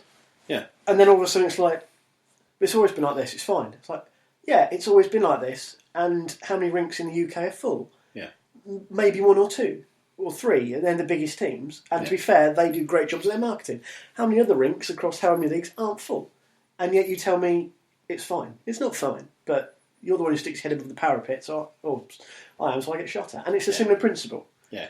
But I'll take those shots because I expect them, and I'm sure Pete Molyneux does as well. Yeah. And this is the thing, like, Peter will always accept criticism, and he'll expect as long as it's justified people, and constructive. But the way that these interviews have suddenly just escalated it is almost like to say that guy, and like I say, I'm going to go to this guy. This guy has very little web presence, right? He randomly clicked on a thing on a game, had no real interest in it, and yet is somehow the victim in all of this. See, I don't necessarily say victim, but I can see where people's frustrations have come from because a lot of people invested in time in it. Yeah. And there was going to be one winner. And whether you like the fact he played for 1 hour or 100 hours, no. he was the winner. So, but it's the way that the whole situation for him as the winner, regardless of what you think of him, just kind of dried up very quickly. But if the game hasn't finished, I agree. He can't be the god of it. But if the idea is that, you're going to be part of, a key part of this game, the end game, end game, and that's the point. And you can't ice the cake until the cake has been baked. But it was kind of, maybe it's for the way it's been painted. Maybe I've bought into this just because I've read it flippantly on a lunch break, and I'll hold my hands if that's the case. But it's sort of like, right, we want you to be a big part of this end game. Basically, we'll let you know who we're going. It's like, using the cake example, we're just mixing the mix. Yeah. We're going to be a little while yet, but it's just kind of stopped, and that doesn't look good. No, it doesn't. Especially when, as I say, there's that fire burning. Yeah. That people have invested their money, and regardless of, I agree with what you say. You're investing in an idea. Yeah. There's no concrete promise. Again, I absolutely agree. There's no concrete promise. This game in this format will be done by this date. Yeah. There's none of that, and I completely agree with you on that. You're investing in an idea largely with a goalpost at the end. Yeah. And again, I agree. There has to be a certain amount of expectation. Things may change because that is how things happen. For films, for TV programs, for games, for albums, everything. It changes. Yeah. People get ill. Other things happen. Floods stop things being made, and whatever. Rent, even just the rent goes up at the office building. It changes your budget. Yeah.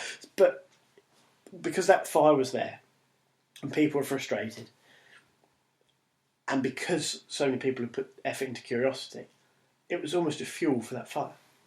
Yeah. And I can see where this frustration has come from, that regardless of what you think about this lad as the winner, he was the winner. And everybody expected this kind of thing to happen somewhere along the line for the winner, whoever it may be in the end. Yeah. All of a sudden it's like, nothing's actually happened for me. No. He said himself, I don't care, no. which is great. Good. But he didn't care, but Wesley from Eurogamer wanted to use that as a launch pad. And I think that was the fire that started everything else. But again, that comes back to the way the modern world is. Yeah. People want to be offended on other people's behalf. And I can understand the frustration, but I completely understand it. Let's look at what was promised, right? So the cube opens, he gets a video that says, you're going to make key decisions in the game, and you're going to get a share of the riches. That was the two things, really. It says life-changing. Was it 1% of the... Yeah, so let's say that is a life-changing thing. Well, it is, because it changed your life in the fact that you've now got money coming in, and you're now involved in a game. So your life has changed, because that hadn't happened before. Now, it doesn't have to be suddenly you never have to work again. That would be ridiculous. Like, life-changing amount of money, to me, right now, would be £5. Because I don't have £5 now, and then I would have £5. So that has changed my life. The expectation of it being a millionaire thing is absolute bullshit. Then you've also got the point of the idea was you get a share of the profits. So the profits are only going to come when the product's finished. Yep. So then you start making a game. Now, maybe the promise should have been, if it's ever profitable, you will get 1%. Now, if it had said that in those exact words, there'd be no argument. But instead, they had no plans at that point to not finish the game. In their mind, this was going to be a 6-month development cycle. The game is finished. It goes out. It sells for $14.99. He gets 1% of it. Everybody's happy. It's a Molyneux game. It would sell very well. It's a God game. It would also sell very well. It then goes out to iOS and Android. And then there's money from the microtransactions. But if you believe that at any point Molyneux knew it was never going to get finished, then that's justifiable. Yeah. But I can't buy into that. That's ridiculous. Nobody sets out to scam the world so much. Like, I think when I interviewed Molyneux, and we were chatting, there were bits that we recorded and bits that we didn't. And all the way through, his biggest interest was how these characters interact and how it works and how the AI reacts to certain things. And there was always like, we want to do this and we want to do that. And he said to me, just send me a game file and I'll put it into the latest build, take some screenshots and send it back to you so you can see how different your game will look just in the 6 months extra we've had. Now that openness and that keenness is, if they'd have just said, right, let's just make the game as it is, it would have been a shit boring game. It wouldn't have been a Molyneux game, right? Or 22 Cans game. Let's give them respect because it's a team. It's team effort, So, and that's the other thing. You're not criticising the company here. People are criticising Molyneux for being the public face-off. So, you go through that, and then you get to the point where you've got a game that comes through, and a lot of people look at it and they go, don't like that. Now, if you're developing a game and people go, well, hang on, we don't like this, would you continue down that path? No, because you have to sit there and think, well, hang on a minute. Of all these people who've played it, most people are saying it's boring, there's no focus, there's nothing to do. So now we need to find a way of making that more interesting. So then what would have been you'd come up to here, we're now on like a Back to the Future timeline. Yeah. So you've now brushed off. So if they'd have carried on with very little concern, the game would be finished. But instead, they've come down and said, okay, well, we'll address this and we'll address that. But then people go, well, I've got this. It's like, oh, okay. And then they found their own issues. And the reason they're taking this into account is because it was a Kickstarter. And part of the Kickstarter is early access and input and feedback. And they wanted people to talk, so they were making the game and it was shaping the game. So all these people who raised their hands and said, you know, this would be quite good, they're part and parcel of the problem as well. Like, I've sat there and said to Peter myself, I love it when the characters feel sad. I like the idea that they have emotions, feelings of where they are at them. And people are saying that's it, all they want is to be loved.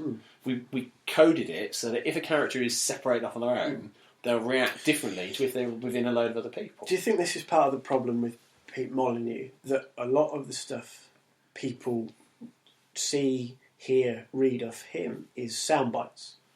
Yeah. And they're very bombastic quite often. Whereas when you get past that or actually fill it out with a little bit more context. Yeah. Which you can't always do necessarily in the interaction most people will have with somebody like Pete Molyneux. Yeah. Whereas if you're interviewing him directly, unless you're deliberately focusing your questioning on certain aspects, which we've seen this week, which we've discussed already, unless you really get into a wider conversation about the game with him or a member of the 22 Cans team even, you don't get behind that. The veneer distracts from what's actually at the heart of it. What Peter's done is he's forged a career of knowing exactly what to say to who to get that soundbite put out. Yeah. Now, if you just say, I'm going to make this game, it's going to be a passive multiplayer experience, people will be like, oh, okay, let's just put a video on there. If you say, hi, now, when I set out to make this game, I sat down and I thought, I looked out a window and I saw a bird land on a tree and it just pecked at a leaf and that leaf slowly fell and it glided down and then a squirrel came over and nibbled on the leaf. And I realised that with the next game I wanted to have this cause and effect in their play. Now he talks like that because that's what people want. They want that because it works. It's saleable. Yeah. And so as a salesman, he does it well. Salesmen promise the world. You know, like today. Today, I got off the bus and there was a woman collecting for the British Heart Foundation, and they were trying to get me to sign up for a direct debit. First, I haven't got a heart. First thing she said, "Hi, how you doing?" I said, "Not too bad." "Oh, thank you. Not many people have stopped. Well, they might have done, but you're telling me what I want to hear. You're telling me I'm a good person." Then she said, "If you don't mind me asking, are you under 27?" Well, I thought that's a very odd number. She couldn't say under 21. Trying to flattering you now. Exactly. And this is the point. Like, she was using what is essentially a book of things of how to talk to people to make them open up. I know. I used to do that job. Yeah. Not specifically the British Heart Foundation, but yeah, that kind of sale, that direct sales. If you're talking about working in a multi-million-pound industry, you know what to say and when to say it. Peter knows that he's saying stuff that's contentious. He knows he's saying stuff that will give him flack. That's the point. He's not making his promises and thinking, nobody's going to say anything if this doesn't come of it. He knows what the risk is, but he also knows that is his plan. And this is... I just cannot understand how anybody would be, oh yeah, well, he deserves all the criticism because he very regularly fails to deliver. Yeah. He fails to deliver his promises, but he always delivers. Like, the first game that has really failed to get to the point that people would say is a finalised project is Got Us. But it was a Kickstarter project. It was, by definition alone, a push to say, would it come out? I dare say, if you go on Kickstarter now and look at how many projects were funded but never happened, there'd be thousands of them. Not necessarily as high profile, but there would be thousands of them. The Yogscast one, like I say, huge, very high profile failure. Yeah, massively failed. Did come under some degree of criticism. The Yogscast has come out of it reasonably clean. Okay. Because they've kind of said, well, there's not much we can do. We work with a new team who have no idea I think down the road, Molyneux might... The more I reflect on this, the more I think it'll all blow over. At some point, 22 Cans and Pete Molyneux will just carry on. When I interviewed him... Which is not necessarily a bad thing. I don't mean to sound like I don't know whether this was committed to audio or not, but I said... It's committed to audio now. No, but at the time, I asked him what were the benefits and challenges of Kickstarter. And he said, if he knew now what he knew then, he wouldn't have used it. Now, that was even then, before any of this major problem. Because he said the problem is, what you're telling people is to pay for something on a promise. But you have to kind of find a way of saying, well, just plucking stuff out of the air, what can we achieve? And he was very clearly saying in his interview that he kind of doesn't like that. He doesn't like working to that sort of pressure. Because the challenges then are, you've got all this extra expectation. So it's not just, this is the God game for Peter Molyneux. Yeah. This is the God game for Peter Molyneux that I gave my money to. And he showed not regret, because that would be kind of counterproductive, but it was a case of he appreciated what the limitations of Kickstarter are. Like, yes, he managed to raise the funds, but at what price? And even then, he was kind of there about it. So I don't think it's a case of Goddess was an easy ride that was driven into the ground. I think it was always going to be a tough one because managing everybody's expectations and delivering isn't easy. And people saying, well, he managed to do the iOS version, get that out quick enough with his microtransactions. It's a lot easier to do. I could do iOS technically on my laptop. We could do one after we've recorded this podcast. We could. I've got all the stuff on my laptop. We could call it Bodus, and it'd be exactly the same game, but all the landscapes would be that woman, Elle the Body McPherson. It would just be her outline. We're just climbing her womanly peaks. Yeah, although they're not so womanly now. Wow. But this is the thing, like, I don't like people bullying people. I don't like the sycophantic nature of the internet. So one person starts going, this is absolutely outrageous, it's about time that Molyneux was brought down. And then everybody's like, yeah, that's right, yeah, burn him, burn the bastard. Well, you tell you what, maybe draw the line at making death threats. How about you just stop what you're doing and think, what are you actually criticising? Because for as many people that are criticising Molyneux, most of them have never played any of his games. As I've said, I can see where the frustration comes from. Yeah. I think for a lot of people, the patience, let's call it patience, maybe ran out. Yeah. Because promises weren't always realised. No. And as I said, there is a feeling that it was playing with other people's money because it was Kickstarter. But I'm not going to, as I said, some of the way certain outlets have approached the situation has been just horrible, really. Yeah. It's not been approached in a subjective way. No. They've gone in with a very clear agenda, yeah. One question, I think we've probably talked about this. One question, actually, I've seen a couple of other people ask, though. How do you feel a high-profile... I don't want to call it failure, because that's the wrong word. But obviously what's happened with Goddess and Yogscast, which you've mentioned as well, how does that affect other people helping other indie gaming projects on Kickstarter in the future? It doesn't. That's the point. No, that's the question. No, I just... Like, for me, if you're willing to back something, you're willing to back something. You're that kind of person. For all the people, generally, you say, I'd never support a project on Kickstarter, I'd never do this, I'd never do that. You know what? That's fine, don't. But they're the sort of people who immediately will jump and criticise a project for failure. Yeah. But the point is, you are kickstarting something. And it's that whole idea that because you joined a Kickstarter, therefore everything is going to be okay. There are lots of businesses that don't work out. There's a brilliant Kickstarter video at the moment for it's a 3-man team. It is gloriously awful. And when we cut to Mark's Minute in a minute, I'll basically show you the video. But it's 3 guys who've invented a device that you put on top of a saucepan. It stirs soup. Okay. That's it. Yep. Their Kickstarter pitch video is awful. And if they ever make enough money, it'll be because people are taking the piss. Not because they want to see that product, but genuinely people will probably back it because it's so laughable bad. People like that. Dragon's Den is a whole TV show which is Kickstarter. Yeah. It's people going, saying, we're going to make this. And then people are offering Kickstarter TV tens of thousands of pounds. And that show format is worldwide. It's going to America. The Shark Tank, I think it's called in Australia. You've got all these bits where people are making promises, asking for money. There are people who walk into banks every day saying, I've got this business idea to get a loan. All Kickstarter is an online platform for people to be able to do exactly that. But using crowdfunding instead of going to a financial institution where you've got to somehow prove that you're creditworthy. Like, why are we not asking these questions? Like, if a bank wouldn't loan you the money, should we loan you the money? Yeah. Well, how about I'm not loaning you the money, I'm giving you a $5. And if you can get another 10,000 people to give you $500,000, then great. No, what would that be? 50,000. If you can get another 100,000 people, and you've got your $500,000. But that's the point. I'm not financing anything. I'm just buying something, as in I'm buying into your idea. I'm not buying the product. I'm buying into you. People bought into Peter Molyneux because he was Peter Molyneux. Same as people bought into the Broken Age Double Fine Kickstarter because they wanted another Maniac Mansion or Day of Tentacle. When Broken Age came out, most people went, it's not as good. Yeah. They didn't like it because those games were of their time. Grim Fandango Remastered came out recently. I spoke to one guy who'd never played the original. He played it, he was like, it feels awful. It's a shit game. I was like, what? Grim Fandango, you twat! One of the best games ever made. But that's the point. Like, the expectations for Broken Age were so high, it couldn't live up to it. Yeah.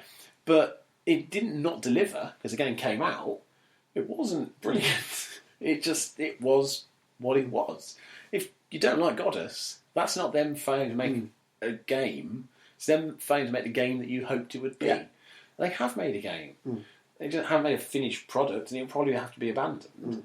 But that's how Kickstarter is, unfortunately. And to jump up and down and go, oh, well, I deserve this and I deserve that. Well, fuck off. What you deserve is basically to just take yourself away from the internet. And any interview that said... It deserves to be cut off from the internet for a week. Well, I remember reading one of these, I think it was Rock, Paper, Shotgun again, or it might have been The Guardian, who said, are you going to refund everybody? Why? You didn't pay in with the promise of if it doesn't work, you get your money back. Yeah. You pay in on the promise that if it doesn't hit the target, you get your money back. Now, anybody else who bought in after it hit its target, you're then genuinely buying into the idea then. Yeah. Because you're not helping it reach its funding. It's already there. So why did you buy in? You're helping propel it further forward. So if you only bought in to get your art book or to get your stretch goals and your tier rewards, well, again, that's Are very you buying in for shallow the right view. reasons? Yeah. You are trying to buy a product. And you clearly, in your head, you're buying a physical medium. Now, a friend of mine, he gets behind a lot of board game Kickstarters because he said, the thing with those is very often these board games will come out eventually, but they'll come down in a scaled-down version or a refined version. So you're getting the very early one, and they can get a lot of money for them. And at the moment, there's a Ghostbusters one. Ghostbusters board game plays, from the look of it, very similar to a game called Zombicide, but it comes from a company that hasn't made very good games. Including postage, to get a version of it here would be £112. Right. At the same time, there's a board game out, and now I can't remember the name of it, but you play as one of 4 illusionists. Okay. And you have to put on magic shows. And there are wooden dices, wooden tokens and engraved dice. And including postage, from America, it's £42. Now, I don't mind kickstarting that. Yeah. Because that's worth the money. They know they're going to generate way beyond their needs. They don't need to charge fortune. The Ghostbusters one is charging me £110 for a game and postage. Yeah. The postage was charging me nearly $30. This one was charging me $6. So I don't quite get why there needs to be a discrepancy. But this is what happens. But people buy into the Ghostbusters one. Even the game's shit at the end of it. Because it's Ghostbusters. They'll buy into it because it's Ghostbusters. People buy into and then they'll get sued by Dan Aykroyd. Well, they got the license to it. And it does look very good. But they haven't got a good track history.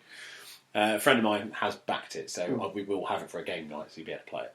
And I'm going for this Magicians one. Mostly because it's a third of the cost. Yeah. And the games themselves both look playable, but I'm getting behind the one that doesn't have the massive license. Because that's already going to hit its target. This one, people haven't heard of. Yeah. And this is what happens with games. Like, if you back a very small independent game that just happens to make it big, then good for you. Right? If you back a small independent game that doesn't make it big, but it gets a release, then even better for you, because you back somebody who needed it. Yeah.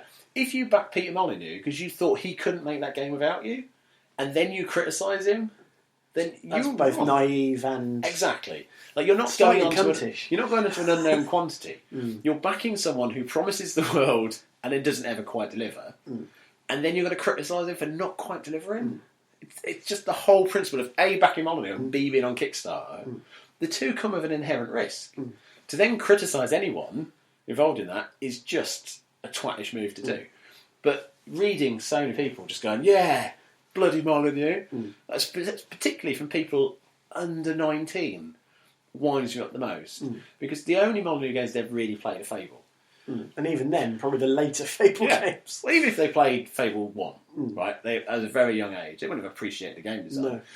They haven't got that history. They don't know who Molyneux is. They've just seen lots of articles about him talking about his acorn. And that acorn thing is the one thing that people always hark back to.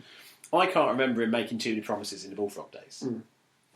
Because generally those games were... It wasn't the 24/7 media. Yeah, exactly. That's what I was going to say. Yeah. The media system was Exactly. a lot So different. now we're at a point where you've got to say something big and outlandish to get the coverage. And then when you say it, people then go, "Wait a minute, you didn't do it."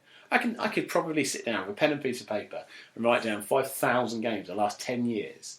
Not 500 games the last 10 years that genuinely disappointed me. Yeah. Almost every game that's come out has disappointed me. The crew absolutely adored it. Eurogamer. It played brilliantly. The game it's just good. It's not great. It should have been great because I was told it was going to be great. Yeah. everybody tells you the game's going to be great. That's how games work. You don't set out to make a bad game. You don't set out to shoot yourself in the foot and go, yeah, well, it'll be all right. I mean, it's not going to be as good as Gran Turismo, but it'll have some cars in it. Yeah, car game. No, you set out and say this is going to be the most advanced, the most realistic, the best handling, the best driving physics you've ever played in a game. If they're not, well, never mind. But you set out to try that. You might not achieve it, but you set out to it, innit? Yeah, so enough of Molyneux. I'm done with it. Leave him alone. You, pointing at the internet. Pointing at the internet? Twats. Right, I just point at the internet and shit happens. Yeah, no, not you. I'm saying you pointing at the internet, not you point at the internet. Me? I'm pointing at the internet and I'm calling out on them. Oh, you're calling the internet out? Yeah, internet. Right. I thought you wanted me to point at the internet. You haven't even got that's not even your real name. So World Wide Web, if that is your real name. Yeah, you don't even use that. I've seen you dropping off the beginning of web addresses these days. Now it's just lolocaust.co.uk. Just because of the www joke that Al Murray does. So people working in IT, just www. Do a little wanking gesture there. So, right, while I calm down and I show you these people stirring soup, let's go over to Mark. What's he talking about this week, Rob? Open world gaming, I believe. Open world gaming. Not closed world gaming. No. Not open door gaming. No. Open world. No, that sounds like a Three Stooges simulator. Okay, well, over to you, Mark. Cue the music. Go! Gotta keep this up. I'm on my game today. It's not over. Ready for more? Hello again, listeners. This is Mark, Xbox Live Silicam, and welcome back to Mark's Minute. This week's topic, open world gaming. So the next big launch I'm looking forward to is The Witcher 3, pre-ordered with Bouncy at the Entertainment Centre, just in case you were wondering. So, this being an open world game, it got me thinking, I'm a big fan of open world games. One of my favourite games ever is Fallout 3, as featured on last week's show. This led me to thinking about things I do and don't like in open world games. For instance, I did not like Watch Dogs. Reason? Didn't feel the world was alive and it didn't immerse me. I did like Fallout 3. Felt like the world was real, felt like the characters drew me in. Had good side missions. Watch Dogs, repetitive. GTA 5, another open world one. Felt like the world drew me in. Now I wanted to hear from you guys what you thought about open world games. I want to hear about things you like, things you don't like, some of the best ones you've played, some of the worst ones you play. So, tweet myself, tweet Rob and tweet Bouncy. Now hold on, pause the podcast right now. That's it, pause it. Now go and do the tweet right now. I haven't been hearing anything from you guys yet and I want to know you're listening. So, that's it for this week's one. I look forward to hearing from you and I'll catch you again next week. So that's it. Right. What do you think? I feel like we've wasted 2 minutes of our life watching that video. I think it was 2 minutes 12 seconds. That's even worse than... It's called The Pot Shot. If you listen at home, we'll put a link up on the website. I will write an article on this tonight. I genuinely... The thing is, I can back this right now and never have any doubt that I'm ever going to have to pay it. Yeah. Because that's how Kickstarter works. Sometimes if they don't reach it, I don't have to pay anything. I have to pay shit. And we haven't got enough listeners to make that funding goal. I don't think I'd even back it for a laugh. Now, I thought this was going to get funded just because it was terrible. It's had no backers in 5 days. It's the bit where they want to build a prototype. And yet the guys just demonstrated the prototype in the video. Badly. Fucking hell. And they've created not a two-dimensional object, they've made a three-dimensional object in the real world. And that's a good selling point. It is. You don't even have to wear special glasses to see it. I expect that to be 2D at this stage. I didn't think they were ready to go 3D. They've already invested a lot of money. And they won an award 5 years ago for it. Brilliant. Yeah! So yeah, that's the pot shot. But that's what Kickstarter is about. Like, if that was Molyneux saying, I've made a soup stirrer, people would go... Do you know what? When I was a kid in a silly joke shop at Great Yarmouth Beach, there was a little game called Potty Pot Shot. And basically, you had little waterproof cutouts of battleships, and the idea was for men to put them in the toilet and basically try and shoot them down with their pee.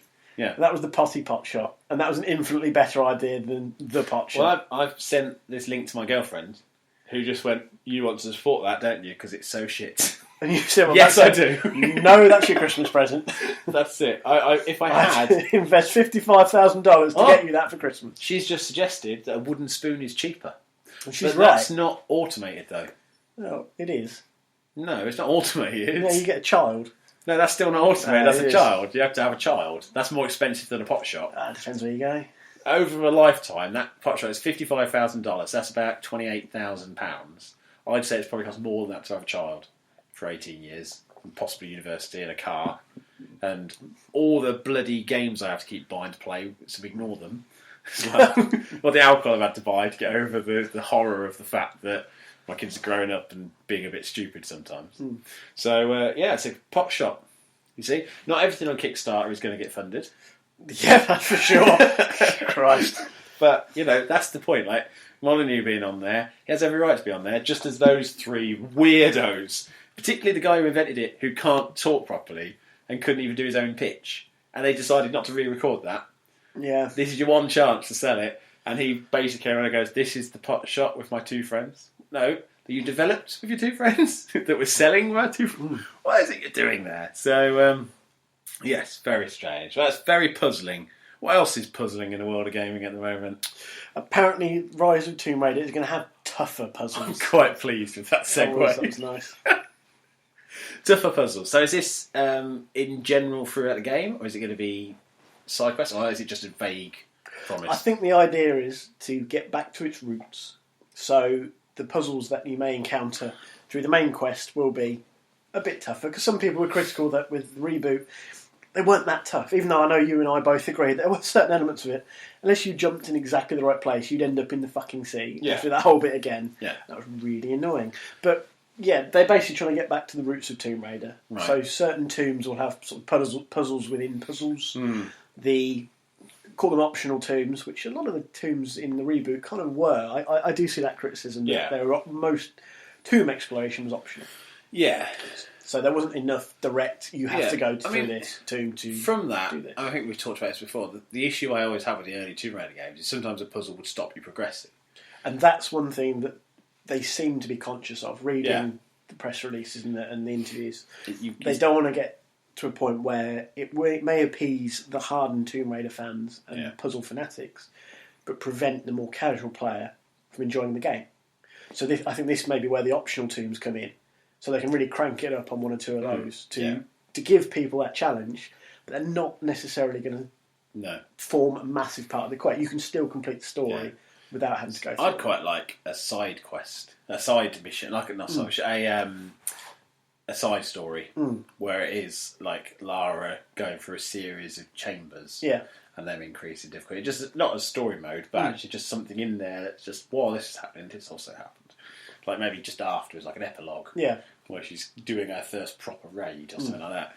But I always like a challenge in a game. I always thought that Portal was challenging. Portal 2 got a bit too challenging because of the involvement of the gels and stuff like that. I thought it was a bit too much, to the point that sometimes it just made you a bit like, now I feel like I have to think too much. I'm not enjoying the story anymore. Because Portal 2's story was there, but it was only there when the game stopped being a puzzler for a second. Yeah. And then you were listening to narration by Cave Johnson or something like that. Yeah. And then you got back on. Whereas the first one, it was a constant, omnipresent voice that even when you were solving the puzzle, a lot more smoothly. So the story in Portal 2 was better, but it was handled better in Portal 1 because the puzzles got in the way in Portal 2. And they knew you had to concentrate. So you'd basically be doing a puzzle in silence.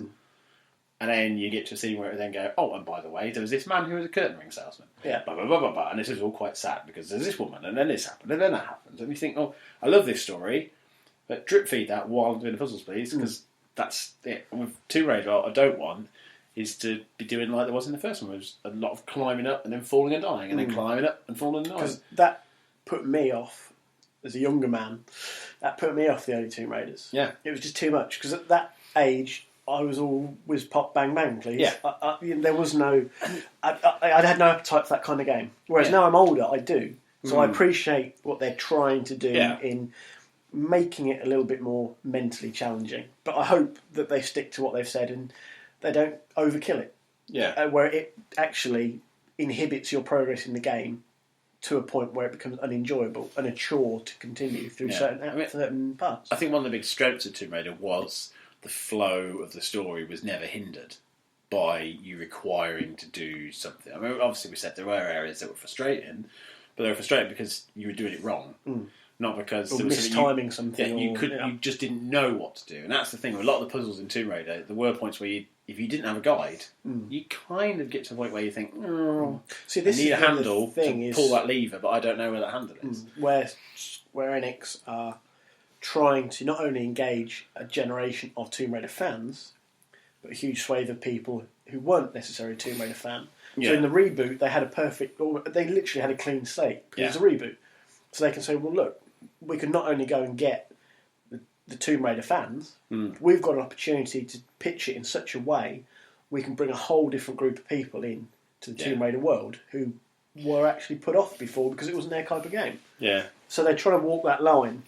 It'll definitely be interesting because obviously we've already looked at they're going to increase the kind of survivalist nature. So if they're doing crafting that, and things like that, plus increasing the puzzles, obviously they're looking at making it a tougher ride. I just hope they don't make it too tough that it's then inaccessible. Because like I said, the problem is you've now got a point where you can kind of ramp it up gently, but they need to be very careful not to lose the focus they've got. Particularly now that they're platform exclusive for a short period of time, they need to make that the best possible Tomb Raider game. I think that is certainly it's their intention. I don't think they intend on making a bad game. Like Molyneux would. It'll be a little bit like Uncharted, maybe not quite as good. Yeah. You might be able to jump from one point to another. But... So, with the inherent issue with sequels, we're now going to go over to Dalek, who's going to talk about Monster Hunter 4 on the 3DS. Because he hated Monster Hunter 3 Ultimate on 3DS. He said it was a big pile of poo and it wasn't worth it. He's a big Monster Hunter fan. He is huge. And Monster Hunter 4 came out and he has got it and he's going to give us some first impressions. Excellent. So over to you, Dalek, you maniacal bastard. Hello, Internet. This is Dalek Sex speaking, and I'm here to talk to you about my Monster Hunter 4 in February. My Monster Hunter 4 in February is Monster Hunter 4 Ultimate on the 3DS, which I will be playing in February. For those of you a decade late to the party, Monster Hunter was the game that had the reputation for difficulty that Dark Souls now enjoys, before From Software were nothing more than a footnote in the annals of PS1 history for Kingsfield. At a time when the market was dominated by God of War and Devil May Cry spectacle button mashers, oh yeah, thank God those days are over, Monster Hunter stood alone as a game in which if you ran up to the opponents and started hammering the attack buttons, you would absolutely and reliably get crushed every time, usually in 2 or 3 hits. I've probably sunk about 1,000 hours into the series, maybe 2. It's a bit of an obsession for me. That obsession fizzled thanks to Monster Hunter 3. For a start, I bought a Wii for it, and then it was 2 years late. I actually met the game's director at a Capcom publicity event in London, and he promised everyone present that their patience would be rewarded and that they were spending all that time rebuilding Monster Hunter from the ground up. What we got was a bunch of shitty reskins, tiny levels, no fucking cats, and underwater levels.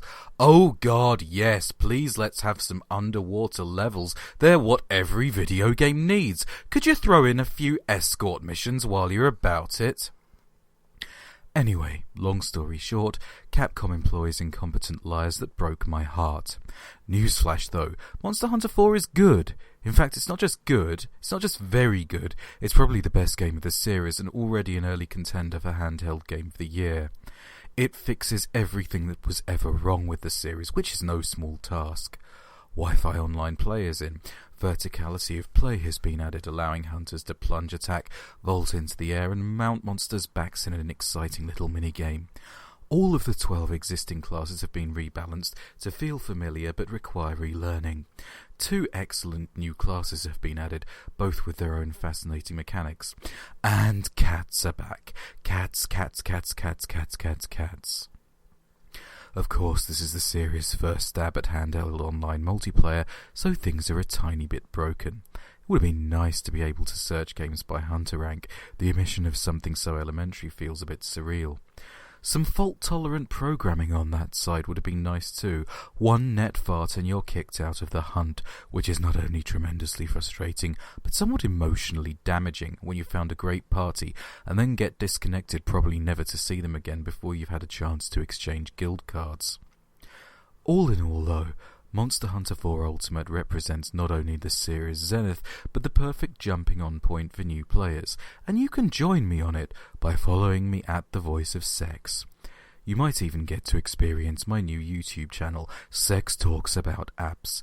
This week I threw up a lung screaming at the physics game Daddy Longlegs and shat out a kidney playing the virtual reality horror extravaganza Sisters. No, really, seriously, come and subscribe. Not even Bouncy, Duff or Hock have bothered to do it so far. I've only got 3 subscribers. And one of them's Postman Gav. Right, well that was very interesting. We haven't heard it yet, but we know it's interesting. Of course. Because it's Dalek. And he is a sociopath. He is. But he's also very informed on certain subjects. Metal Gear Solid and he said Dragon Ball Z there, and Monster Hunter are foreign. He said actually before he bought Monster Hunter, he wouldn't buy it unless I intended on buying it. He sent me, I'll read you the message he sent me actually. I'm sure he won't mind, because he is essentially a very, very lovely open child. Cat. He went, okay, this is emergency. Monster Hunter 4 lets you dress your cat as Mario and Luigi and Dante, and it has Metroid-themed armour and weapons, and you can dress your cat as Blanca or Chun-Li. Oh God, I'm about to make a very poor decision. So I said, is this where I'm supposed to intervene? Because I won't.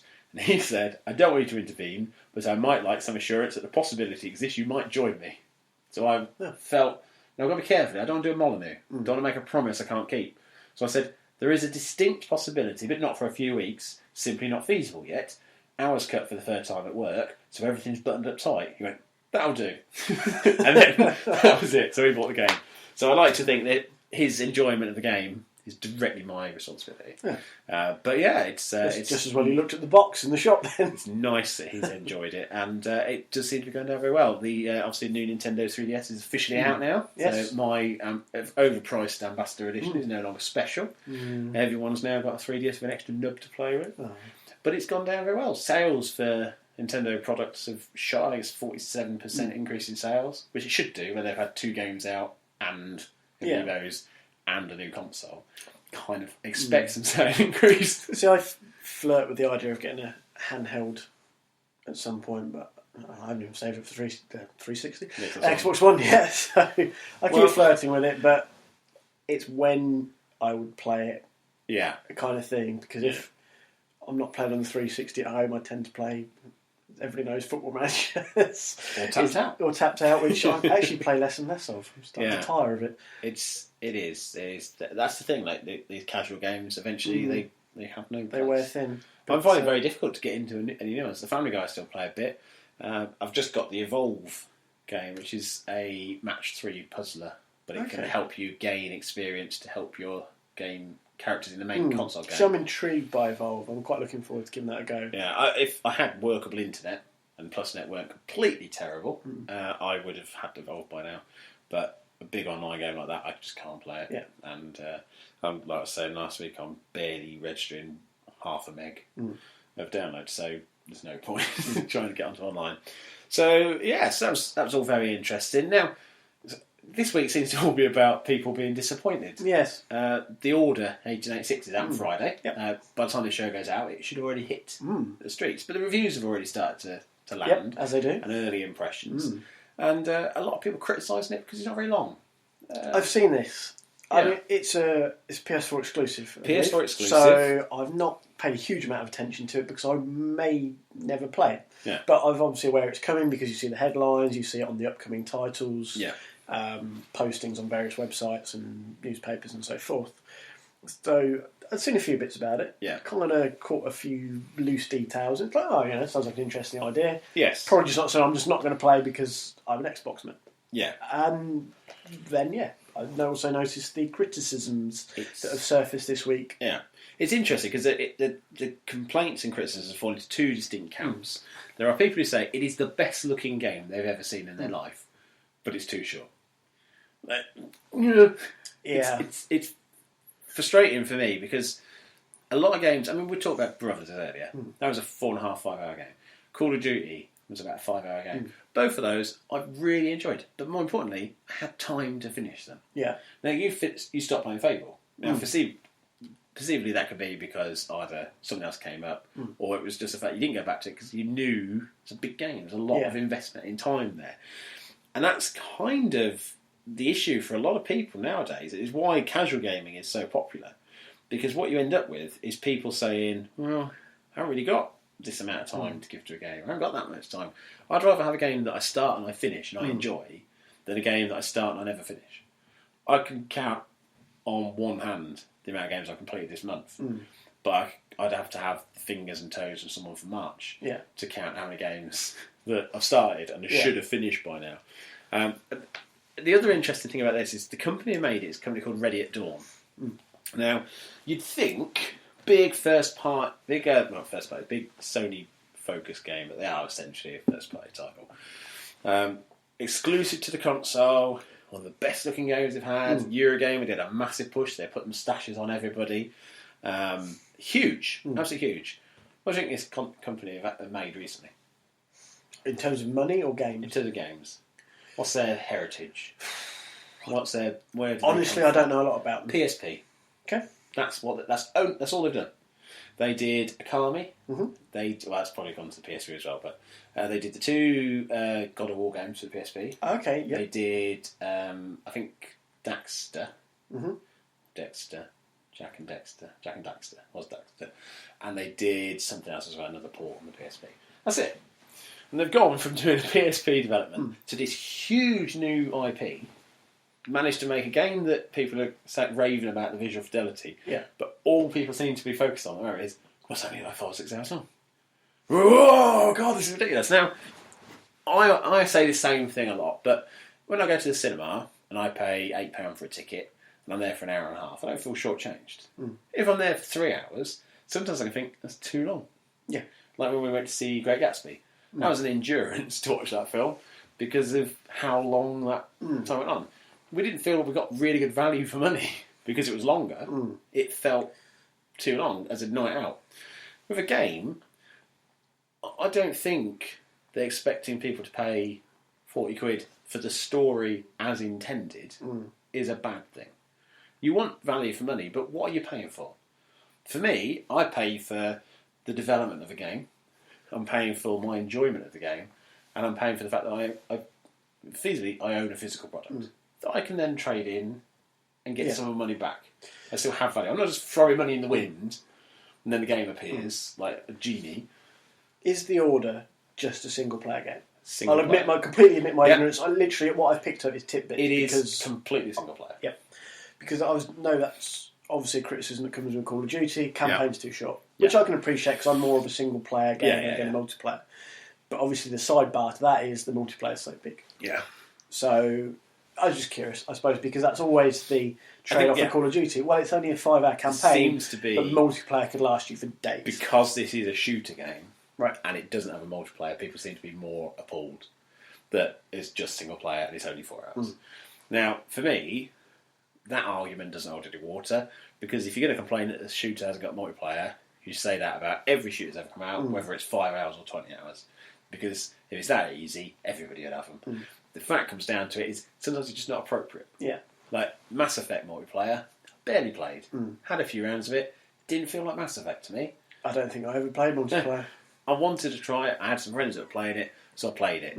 It wasn't Mass Effect, it was just Mass Effect characters playing in multiplayer mode. I think the only bit from the Mass Effect multiplayer that frustrated me was you almost felt duty-bound to have to play it for certain elements of the campaign. Yeah, for Mass Effect 3, to get that thing. To the global readiness or universal. And that was the only reason I did it, to get the good ending. I was playing that, I was using the app and playing the games on the app as well and doing all that. So I'm just going to use the app when I come to my Mass Effect 3 playthrough. If it's still, I suppose it must still run the same. I hope so. Otherwise you might have a I've been banking on that. You'll find no multiplayer servers working and you won't have the app. You'll just have to actually save everyone. Slightly wanky ending. Oh, well. But this is the thing, like, with the Order of 1886, people haven't bought it yet, and yet there are a lot of people who potentially could buy it who are going, well, I'm not going to buy that because it's a short wait for it to be cheap. Well, fine, wait for it to be cheap.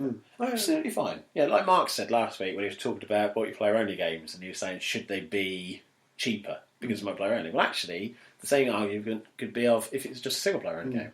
Should you charge less for that? Well, I don't think so. I don't necessarily agree with Mark on the multiplayer thing either. I think if a game is made for a market, that's the game. I was talking to him the other day about Battlefield Hardline. Now, as you know, I quite liked it. He said it just felt like a expansion pack. It should only be 20 quid. Which again, I don't necessarily agree with, but I think he has obviously in his head different ideas on what the multiplayer element of a game should be. It's almost like there's two parts of a parcel. There's your single player for 20 quid, there's your multiplayer for 20 quid. You take off the multiplayer, that should only cost you 20 quid. Take a single player, it should only cost you 20 quid. And that's what a lot of people seem to be arguing here. They're saying they're getting half a game. Well, you're not. You're getting the game they developed. Are we too spoilt? Yes. There we go. I agree. I think that's what it is, because some people now have this idea that a game has to be a certain length. And that idea exists almost solely in their head. Yeah. Well, Alien Isolation was criticised because it was too long. That was 12 hours. And they went, that's too long for what is essentially a horror game. Yeah, and that was one of the criticisms I've seen a lot of it, is the middle section, I'll call it, felt kind of tacked on. Didn't need to be there, and almost ruined the immersion that the beginning and the final act. Yeah, and you speak to a lot of people that have played it through. They said it felt too short. That they wanted more of it all the time. It seems to be the people who criticise it, people just didn't really like that kind of game. The people who like that kind of game, it was perfect length, because that's the length it was made for. And there are a lot of games that are padded out. I mean, the amount of Call of Duty games where you get to the last, what would essentially be the last mission, and then it sets you back, and then you have to build yourself back up again. It happens too often. It didn't do that in Advanced Warfare. There was never at that point. You're just there, and then you've done it. It's a good way of doing it. Like Destiny. You've done it. Well done. What? Well, no, it wasn't quite like that. It was, do you know what, actually, the final mission, and I'm not going to spoil anything, but this final mission of Call of Duty Advanced Warfare surprised me, because for the first time in a Call of Duty game, there wasn't you got to crawl to a gun and shoot the guy. Oh, in slow motion. Pretty much the same thing that's always been. Instead, it was a mad foot chase and then a final skirmish. That was it.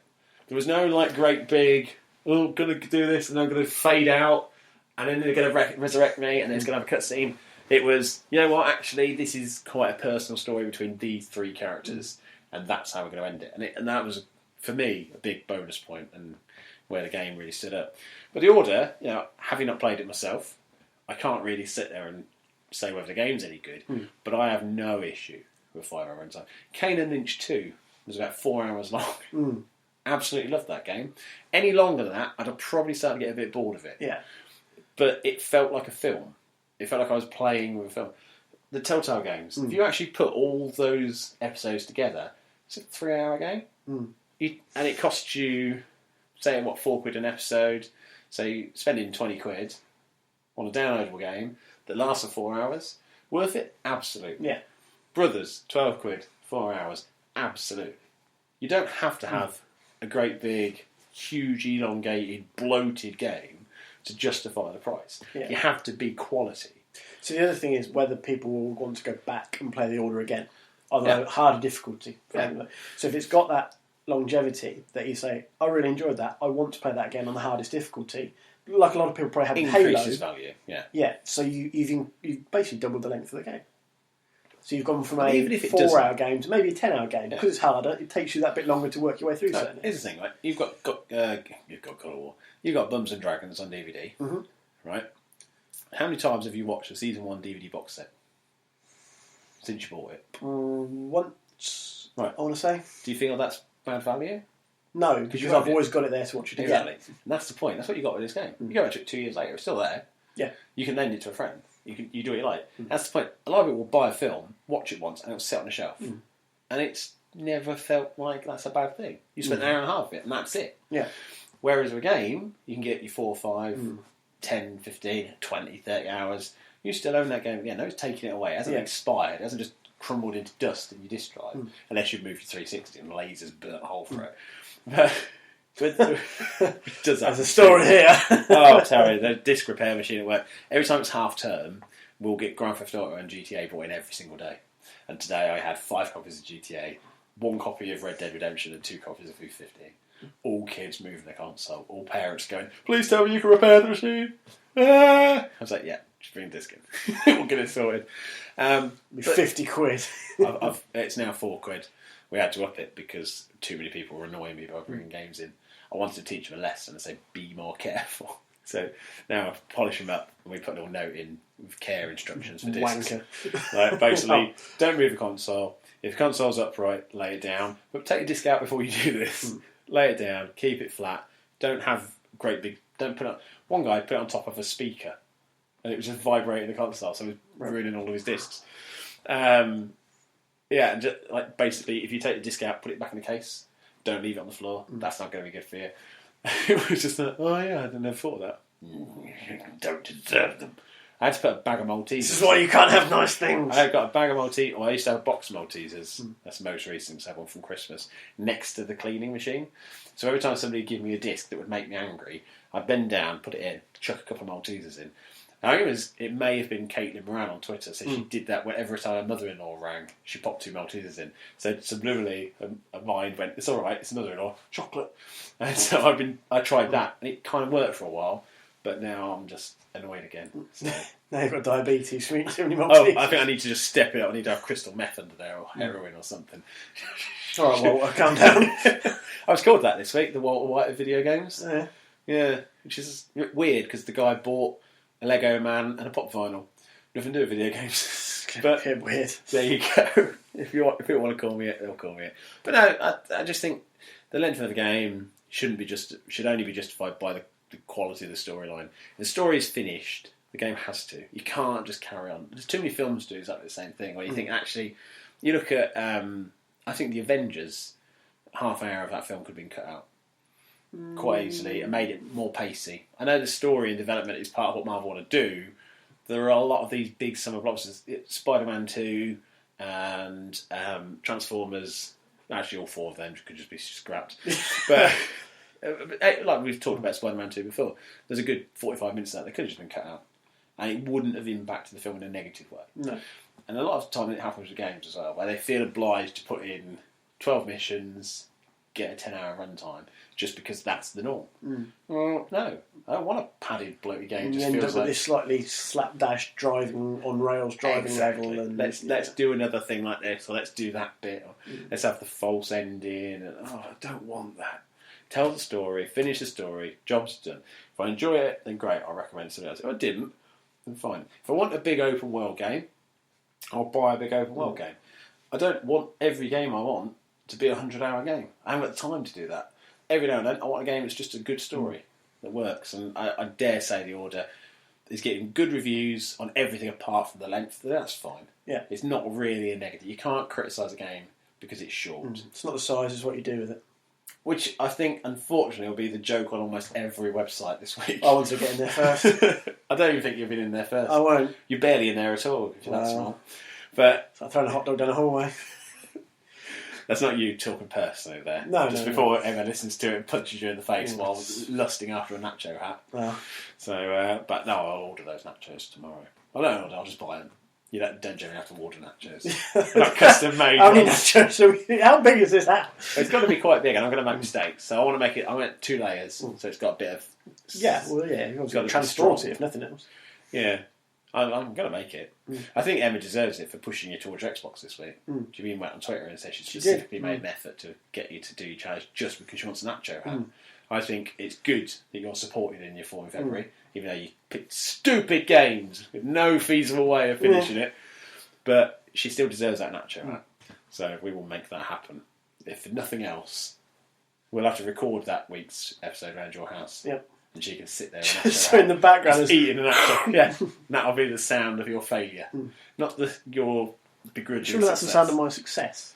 No, because you'd have failed. She gets an nacho hat regardless. And you're not going to do 4 in February. You're not going to manage it. How does she... No, surely the idea was she'd have to eat her hat if I completed my 4 in February. Yes. But so how... What? But she doesn't deserve to go without a nacho hat because you picked stupid games. Oh. So she should be rewarded for supporting you in your 4 in February venture, in any sense of the word. Frankly, you've been playing the bloody Raven. Leave that alone. Finish Tomb Raider off. You can't just sit there and go, I haven't really had much time. You have had bloody time. All you've been playing. Useless. That's what you are. Useless. Don't talk to me about getting distracted. I've played... Play with your little brother. I've finished nearly 2 games already. I've nearly finished 2 games. Finish them then. Sit there. This is we're just bickering now. We are. Anyway, it's time to round up this show. Yeah. We went on too long about Peter Molyneux. I'm going to have to cut that 5-hour rant down. It's going to probably be an hour on the final show. But yeah, we've got Kev and Steve reviewed us.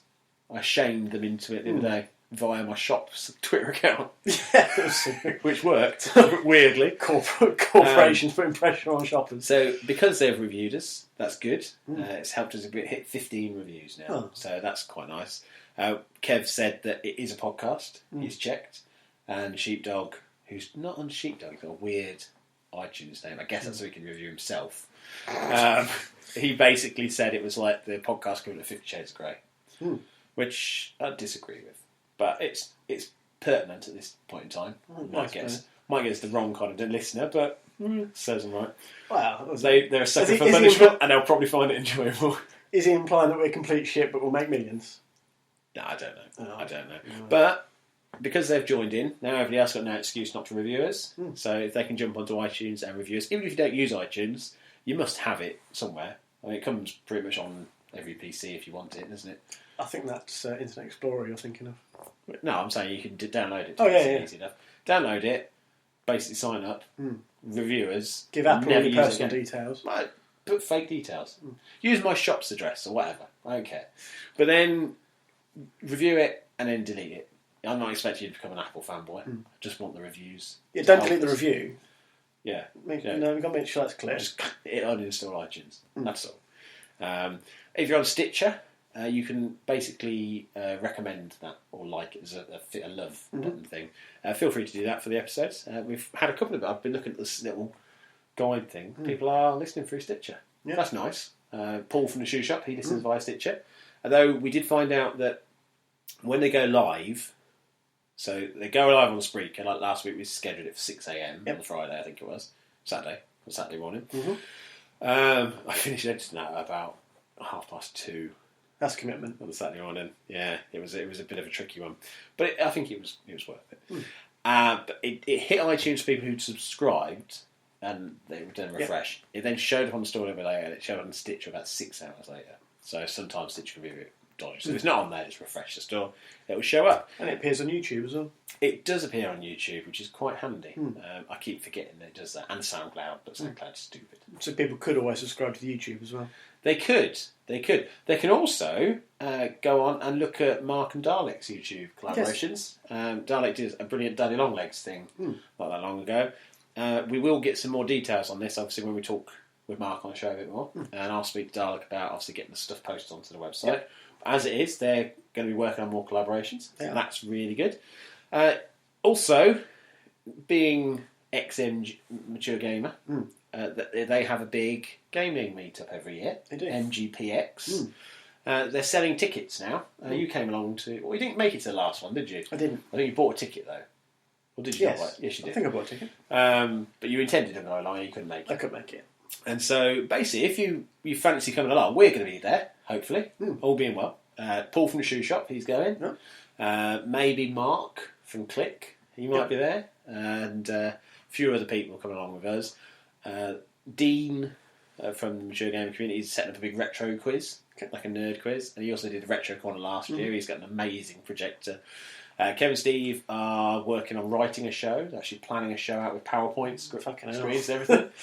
There's going to be board games, video games, alcohol, food, Thai food specifically, more alcohol. Now, if you want to go and you're thinking that's a bit too expensive, you don't have to pay. You can just get a free ticket and turn up. But if every £1 you pay towards the ticket, you get an entry into their big raffle. And in previous years, they've given out some pretty cool prizes. So if you want to go along, if you go to because that's your real name, geekcultradio.com/MGPX, you can find out how to get your tickets. And we heartily recommend it. In the meantime, tweet us at wearethelolocaust with a letter R. You can follow me at Bouncy with an H after second B. And you can follow me at Rob McGregor 35. You can follow Mark at XBLA Sillacam, which is like Silla Black with a cam at the end. And Dalek at The Voice of Sex, because somebody had already got Dalek Sex. And that really wound him up. I bet he did, actually. He doesn't like it when I mention it either. So, ha ha ha, what are you going to do about it, Dalek? Oh, sorry, Voice of Sex? The Voice of Sex. But, it's a good Twitter handle. It's good. It should have that just on business cards. Yeah. It's a black business card with red typeface. This is why he said we like the 50 Shades of Grey thing going on. We are going to go now. We're going to go and watch that soup stirring video again. And we'll see you next week for episode 9. It's German for no. It is. That's the episode title. Oh. Not just a fact. It's also a fact. Also a fact, yes. But so we'll wave at the laptop and we will see you next week. Bye. Bye.